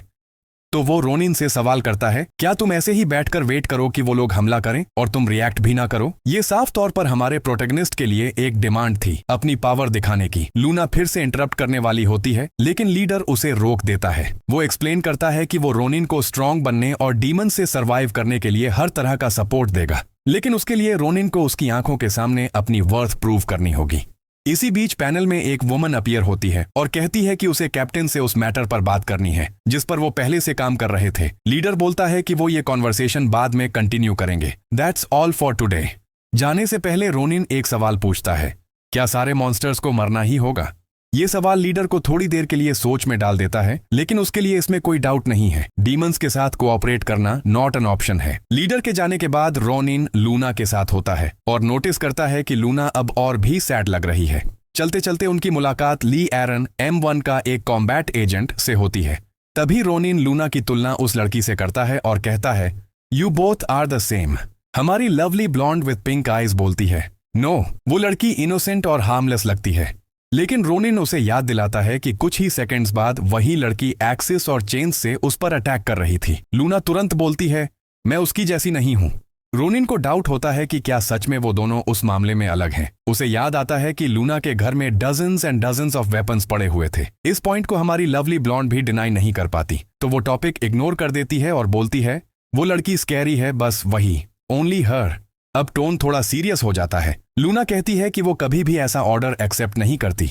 बात करते करते दोनों धीरे धीरे आगे बढ़ रहे होते हैं। तभी एक टीम एक पेशेंट को ट्रांसफर कर रही होती है। रोनिन उसे देखकर रुक जाता है। उसे लगता है कि वो इस इंसान को जानता है। ये फीलिंग टू फैमिलियर थी। इधर सीन कट होता है और हम पहुंचते हैं अंडरवर्ल्ड की गहराइयों में। आसमान में थंडर गूंज रहा होता है और उसी बीच एक आदमी अपनी कॉम्बैट स्किल्स ट्रेन कर रहा होता है। वो तलवार को इतनी ताकत से चलाता है कि उसके मूवमेंट्स पहाड़ों को काटने जैसे लगते हैं। उसकी नजरें बता देती हैं, ये है चिन, वो इंसान जो रोनिन से नफरत करता है। ट्रेनिंग के दौरान किंग ऑफ द अंडरवर्ल्ड वहां आता है। चिन तुरंत घुटनों के बल बैठकर रिस्पेक्ट दिखाता है। घुटनों पर बैठा हुआ चिन कहता है, our time will surely come but not yet. King सहमति में सिर हिलाता है और कहता है कि उनके पास अब टाइम कम है। चिन जवाब देता है कि उसे पोर्टल के बारे में पता है और बिना किसी डाउट के वो फिर से खुलेगा। इन डार्क और ग्रिम सीन्स के बाद कहानी वापस आती है ह्यूमन वर्ल्ड की सिटी में। रोनिन मार्केट लौट आता है। वहीं वो ओल्ड मैन जिसे वो ढूंढ रहा था कहता है कि वो तो रोनिन के पीछे जाने ही वाला था। लड़का ओल्ड मैन को बताता है कि वो मूव कर चुका है और उसका गोल यहाँ सिर्फ और सिर्फ मेडिसिन लेना है। एक्चुअली वो मेडिसिन नहीं बल्कि उसकी डेमोनिक पावर्स को सप्रेस करने वाला सप्रेसर है। रोनिन नहीं चाहता कि जिन लोगों से वो अभी मिला है उन्हें पता चले कि उसके अंदर डीमन ब्लड बहता है। उसके माइंड में एक और सवाल चलता रहता है, क्या वो अपनी पावर्स यूज कर सकता है बिना एक्सपोज हुए, क्योंकि इंसानों में भी ऐसे लोग हैं जो डीमंस को हंट करते हैं। ओल्ड मैन उसे समझाता है कि अगर उसे अपनी एनर्जी कंट्रोल करनी है तो उसे ट्रेनिंग से गुजरना पड़ेगा। रोनिन बिना हेजिटेशन बोल देता है कि ओल्ड मैन जो भी सिखाएगा वो सब करने को रेडी है। ओल्ड मैन हल्की मुस्कान के साथ कहता है, इतनी जल्दी मत करो, चीजें ऐसे इंस्टेंटली नहीं होती, सब कुछ अपने टाइम पर आएगा, तुम्हें बस उसे सीख करना है और मैं सिखा दूंगा। कुछ समय बाद सीन शिफ्ट होता है स्कूल में। रोनिन अपने दोस्त से बात कर रहा होता है जो समहाउ अभी जिंदा है। वो कहते हैं कि स्कूल ऑलरेडी रीबिल्ड किया जा रहा है। स्कूल के बाद रात में रोनिन अपने न्यू रेजिडेंस में लूना के साथ रहता है। वो चुपचाप बाहर निकलने की कोशिश करता है लेकिन लूना नोटिस कर लेती है और पूछती है, कहाँ जा रहे हो। पूरा सीन ऐसा लगता है जैसे सस्पिशियस वाइफ अपने हस्बैंड पर डाउट कर रही हो। रोनिन बिल्कुल अनफेथफुल हस्बैंड वाइब में बोलता है कि वो बस बाहर जा रहा है और देर हो जाएगी। वो कहता है कि उसे सफोकेशन हो रही है और थोड़ी फ्रेश एयर चाहिए। जैसे ही उसे लगता है कि लूना कुछ ज्यादा ही केयर कर रही है, वो अनॉयड हो जाती है और बोलती है, I don't care about you. एक प्रॉपर कपल लाइक आर्ग्यूमेंट के बाद रोनिन निकल जाता है ओल्ड मैन से मिलने। एनर्जी कंट्रोल ट्रेनिंग के लिए वो दोनों एक ऐसी जगह जाते हैं जहां कोई उन्हें डिस्टर्ब ना कर सके। एक अबैंडन प्लेस के अंडरग्राउंड में वो सीढ़ियां उतरते हुए शहर की गहराइयों में पहुंचते हैं। ओल्ड मैन अपनी पावर यूज करके रास्ता रोकने वाले एक स्टोन से सील रिमूव करता है। रास्ता क्लियर होते ही वो रोनिन से कहता है, show me what you are capable of. ये टेस्ट एक डायरेक्ट फेस टू फेस होगा। ओल्ड मैन अपना वेपन तैयार करता है और रोनिन उसके अटैक्स को डॉज करने लगता है। सरप्राइज लुक के साथ रोनिन रियलाइज करता है कि ओल्ड मैन के हाथ में जो स्टाफ है वो स्ट्रेच हो रहा है और उसमें ग्रीन एनर्जी इम्ब्यू हो चुकी है। वो समझ जाता है ये वेपन डेंजरस है। पहले जो स्पीड हेल्पलेस लग रही थी, अब सडनली ओल्ड मैन की स्पीड इंक्रीज हो जाती है। वो लगातार कई क्विक अटैक्स करता है लेकिन रोनिन एक एक करके सब डॉज कर लेता है। ये देखकर ओल्ड मैन अपनी स्पीड और बढ़ा देता है। तभी वो समझ जाता है कि ये लड़का तब तक अटैक नहीं करेगा जब तक वो रियली एंग्री ना हो जाए। रोनिन फाइट बैक ही नहीं कर रहा और अगर उसे लड़ना ही नहीं आता तो वो कभी वॉरियर नहीं बन पाएगा। अब ओल्ड मैन के अटैक्स और भी फेरोशियस हो जाते हैं। वो रोनिन को पीछे धकेलते हुए वॉल तक ले आता है। फिर वो फाइनली ऐसा हमला करता है जिसे रोनिन डॉज नहीं कर पाता। कॉर्नर्ड होने के बाद भी रोनिन रिटेलिएट नहीं करता। तभी ओल्ड मैन उसकी एंगर प्रोवोक करता है और पूछता है, हाउ डिड साना डाई। वो कहता है कि उसे पता है साना पास्ट में डीमन किंग से फाइट करते हुए म्यूटिलेटेड हुई थी, लेकिन फिर भी सवाल उठता है, इतनी पावरफुल साना, डीमन रेल्म की बेस्ट वॉरियर, अर्थ पर कुछ मियर डीमंस से लड़ते हुए कैसे मर सकती है। ये सवाल रोनिन को झकझोर देता है। उसे याद आता है कि उसकी ग्रैंड मदर ने उसे बचाने के लिए अपनी जान दे दी थी। ओल्ड मैन सार्कास्टिक टोन में मॉक करता है, it was a waste, why sacrifice yourself to save someone so weak. In words के बाद पूरा माहौल सडनली कोल्ड हो जाता है। हवा जमने लगती है। तभी रोनिन स्पीयर को कसकर पकड़ लेता है। ओल्ड मैन समझ जाता है यही वो रिएक्शन था जो वो चाहता था। वो कहता है कि रोनिन को साना की मौत की रिस्पॉन्सिबिलिटी लेनी होगी, लेकिन ये वर्ड्स बोलते ही ओल्ड मैन को उस फ्रीजिंग ब्रेथ का एहसास होता है। अब उसे कोई डाउट नहीं रह जाता, ये निशान किसी आम डीमन का नहीं था, ये था फॉर्मर डीमन किंग के बेटे का मार्क। अब ओल्ड मैन समझ चुका था कि रोनिन असल में कौन है। उसे यकीन ही नहीं हो रहा था कि ये बच्चा यहाँ इस जगह जिंदा कैसे खड़ा है। अब हमें दिखाया जाता है पास्ट का सच। जिस रिफ्ट की वो बात कर रहा था वो एक पोर्टल है, ह्यूमन वर्ल्ड और डीमन मॉन्स्टर वर्ल्ड के बीच का। मॉन्स्टर्स हमेशा से ह्यूमन वर्ल्ड में जीने की चाह रखते थे, लेकिन इंसानों ने उन्हें कंट्रोल में रखा। जहां जाने का रास्ता है वहां से वापस आने का भी रास्ता होता है। इसी सोच के साथ इंसानों ने उस रिफ्ट को ढूंढ लिया और डीमन वर्ल्ड में एंटर किया, लेकिन उनका प्लान पूरी तरह फेल हो गया। रिफ्ट से गुजरने वाले सारे इंसान एंट्रेंस पर ही क्रश्ड और इनकैपेसिटेटेड हो गए।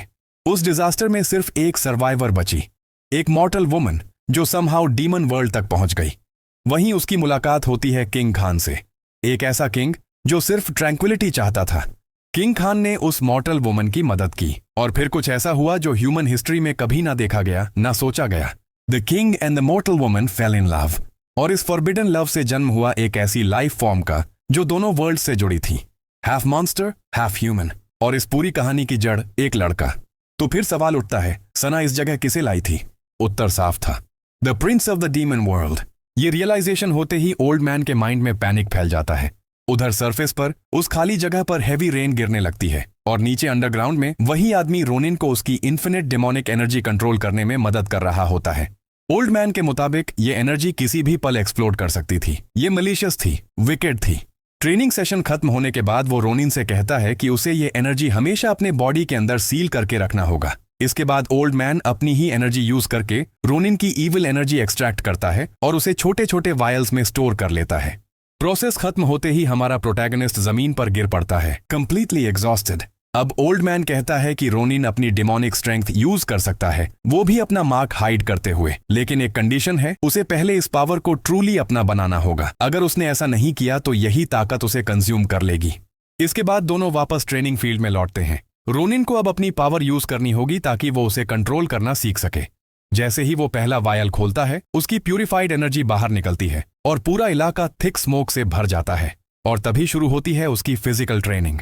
रोनिन अभी समझ ही रहा होता है कि हो क्या रहा है, तभी सामने से एक जायंट हैंड उस पर वार करती है। वो हवा में उछलते हुए डजन्स ऑफ मीटर्स दूर जाकर दीवार से टकराता है। ओल्ड मैन बिल्कुल काम होकर कहता है, this is just the beginning. वो समझाता है कि रोनिन को इससे भी ज्यादा ऑब्स्टिकल्स फेस करने होंगे। जिस क्रीचर से वो लड़ रहा है वो कोई बाहरी दुश्मन नहीं है, ये उसकी ही कॉन्सेंट्रेटेड एनर्जी का एक हिस्सा है, the personification of his demonic power. सिर्फ एक जार से निकली हुई चीज, और फिर भी इतनी ह्यूज। रोनिन जितना भी ट्राई करता है, जितना भी फाइट करता है, वो क्रीचर हर एस्पेक्ट में उससे सुपीरियर होता है। वो उसे सीधे हिट करता है, इतना जोर से कि रोनिन ऑलमोस्ट अनकॉन्शियस हो जाता है। अब रोनिन को एहसास होता है कि उसे अपनी ही पावर का अंदाजा नहीं था। वो डाउट करने लगता है, क्या मैं इसे हरा भी सकता हूँ? और अगर वो हार गया तो क्या होगा? क्या वो मेमोरीज उसकी अल्टीमेट रियलिटी बन जाएंगी? जितना वो सोचता है उतना ही उसके अंदर का एंगर अवेकन होने लगता है। अनकंट्रोल्ड पावर के साथ वो फाइनली क्रीचर के खिलाफ फाइट बैक करता है। अब फ्यूरियस रोनिन के ब्लोज उस क्रीचर के बराबर हो जाते हैं। ओल्ड मैन खुद बाहर चला जाता है ताकि फाइट में हर्ट ना हो जाए। वहीं खड़े खड़े वो रियलाइज करता है, the battle is starting to balance out. लेकिन तभी ओल्ड मैन खुद को समझाने लगता है कि अंदर जो कुछ भी हो रहा है वो बस इल्यूजन्स हैं। इतनी बड़ी रिएक्शन की कोई वजह नहीं होनी चाहिए। फिर अचानक उसके मन में फियर पैदा होता है, कहीं ये लड़का ट्रेनिंग के दौरान खुद को ही मार तो नहीं लेगा। इस थॉट पर यकीन करते हुए वो तुरंत उस जगह को ओपन करने की कोशिश करता है ताकि सब कुछ रोक सके। लेकिन रोनिन की एनर्जी इतनी स्ट्रांग होती है कि वो सील को हटाने ही नहीं देती। दरवाजा बाहर से ही लॉक हो चुका था। ओल्ड मैन के चेहरे पर साफ डर दिखने लगता है। ये एनर्जी जो बाहर से गेट को बंद किए हुए थी, उसे बिल्कुल किंग्स अथॉरिटी जैसी महसूस होती है। गाइस, यहाँ हमें एक बड़ी चीज समझ आती है। रोनिन में जो चीज मिसिंग थी वो हेट्रेड थी। उसके अंदर हेट्रेड जागते ही उसकी पावर ने असली रूप ले लिया। बैटलफील्ड के अंदर रोनिन पूरी तरह वॉल से टिका हुआ था। उसका चेहरा बता रहा था कि वो कितना एग्जॉस्टेड हो चुका है। वो फाइट हारने वाला था, शायद अपनी सोल भी। लेकिन इतनी हालत में भी रोनिन ने गिव अप नहीं किया। वो हारा हुआ था, पावरलेस था, लेकिन उसकी विल इंटैक्ट थी। जब क्रीचर ने उसे छूने की कोशिश की तभी रोनिन वेकअप करता है। होश में आते ही वो देखता है कि ओल्ड मैन उसके पास बैठा है, उसी के उठने का इंतजार कर रहा था। ओल्ड मैन कहता है कि उसे उम्मीद नहीं थी कि इतनी बड़ी चीज हो जाएगी। वो मानता है कि उसने रोनिन पर ज्यादा प्रेशर डाल दिया और ये उसकी गलती है।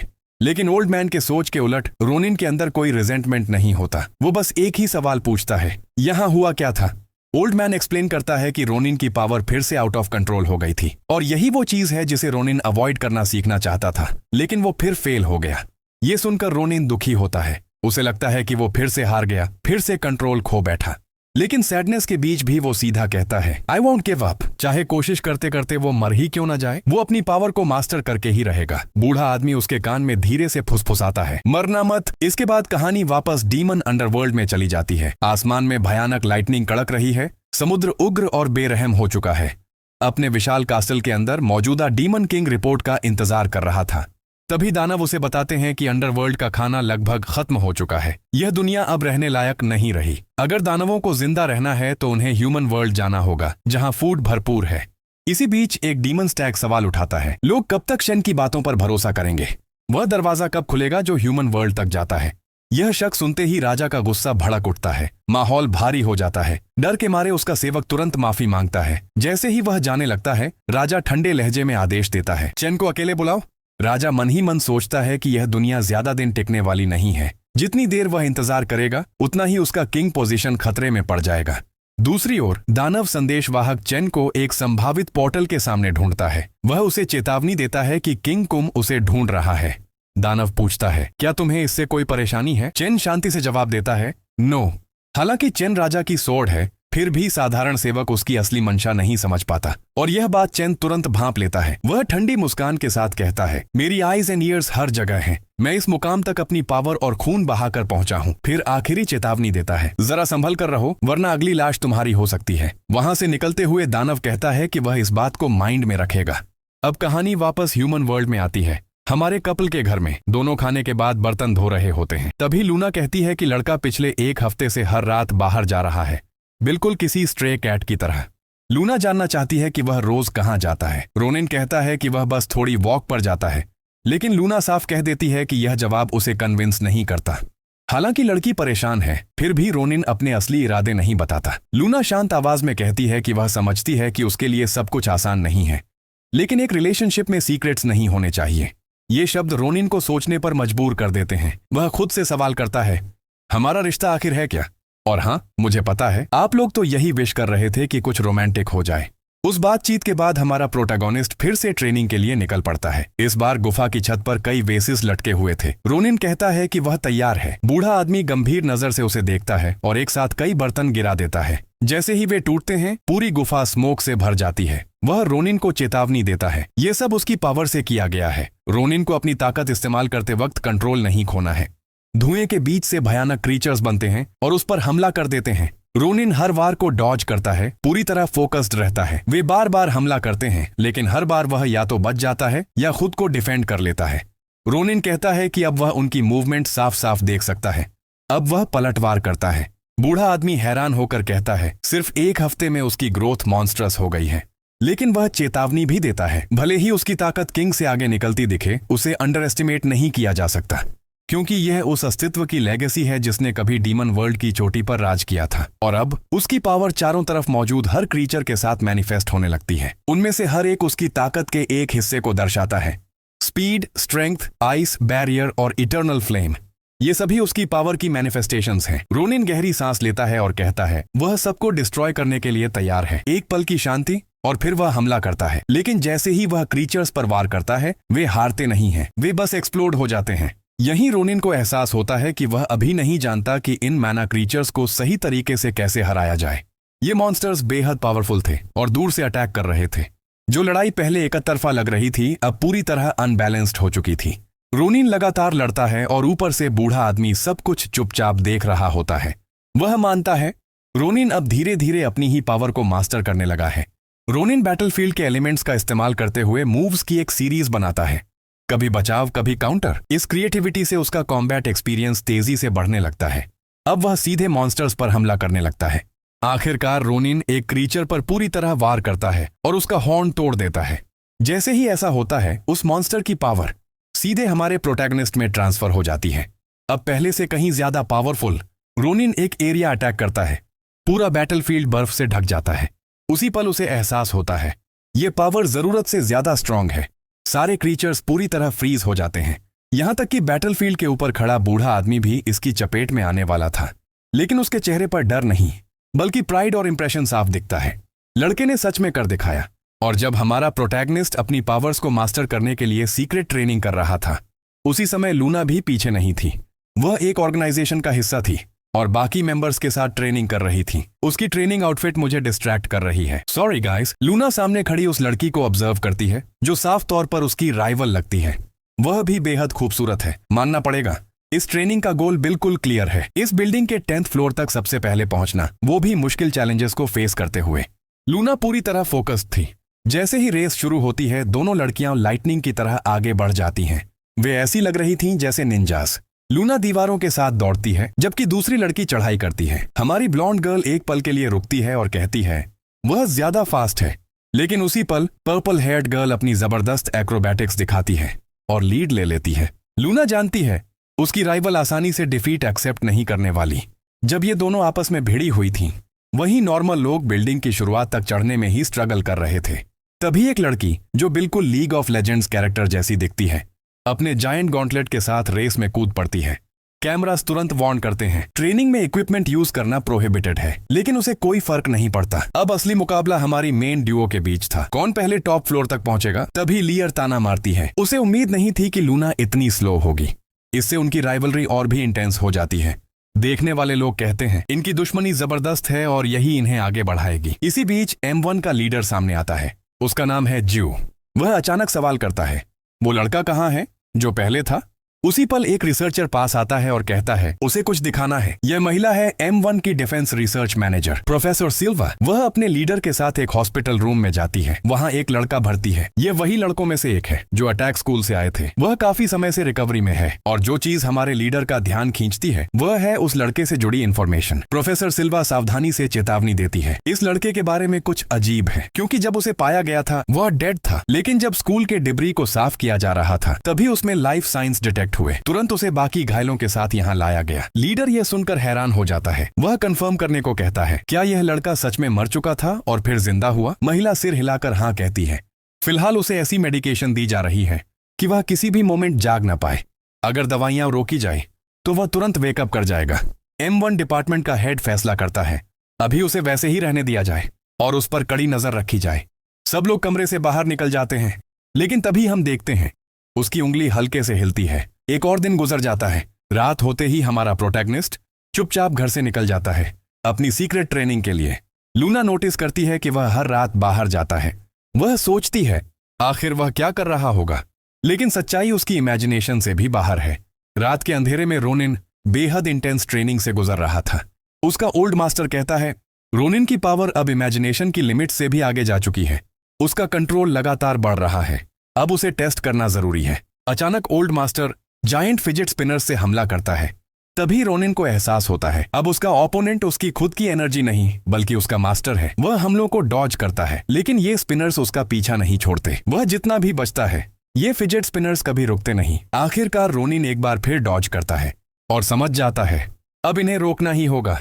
उसकी पॉस्चर और गेज देखकर बूढ़ा आदमी समझ जाता है ये लड़का बैटलफील्ड में सही डिसीजंस लेना जानता है। वह और भी ज्यादा अटैक्स करता है। रोनिन अपने ही फिजेट स्पिनर्स उठाता है जो अब घूम नहीं रहे थे और उन्हें सामने उड़ते स्पिनर्स पर फेंक देता है। उसकी ताकत इतनी ज्यादा थी कि उनसे विशाल पेड़ों की रूट्स तक कट जाती हैं और आखिरकार सारे फ्लाइंग ऑब्जेक्ट्स रुक जाते हैं। अब बूढ़ा आदमी भी खुद बैटलफील्ड में उतर आता है। उसका शरीर भयानक रूप से विशाल हो चुका था। वह कहता है अब वह अपनी पूरी पावर अनलीश करेगा।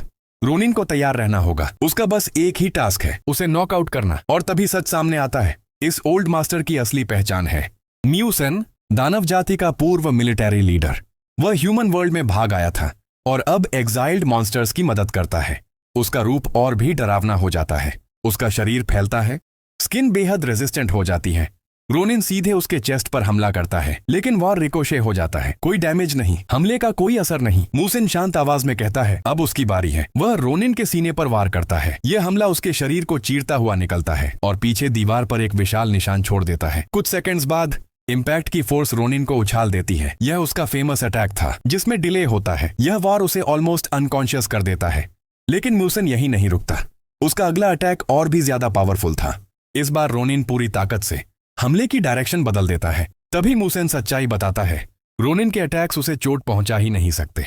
इसलिए वह कहता है अब बिना होल्डिंग बैक हमला करो, क्योंकि इस ट्रांसफॉर्मेशन में उसका शरीर पूरी तरह इनडिस्ट्रक्टिबल है। मास्टर और डिसाइपल के बीच भयानक इंटेंस कॉम्बैट शुरू हो जाता है। वे अंडरग्राउंड लड़ रहे थे, लेकिन उनके अटैक्स के इफेक्ट्स सरफेस तक महसूस हो रहे थे। मास्टर समझ जाता है अब इस फाइट को और सीरियस लेना पड़ेगा। यह आसान नहीं होगा। रोनिन को बस इंड्योर करना होगा। दोनों और भी पावरफुल ब्लोज एक्सचेंज करते हैं। हर वार के साथ मास्टर महसूस करता है लड़का पागलों की तरह इवॉल्व कर रहा है। एक समय ऐसा आता है जब उसका सपोजिडली इंडिस्ट्रक्टिबल बॉडी भी इन लगातार अटैक्स का असर महसूस करने लगता है। वह नोटिस करता है रोनिन की अटैक और डिफेंस दोनों लगातार बढ़ रही हैं। लड़ाई के दौरान उसकी नजर रोनिन की आंखों पर जाती है।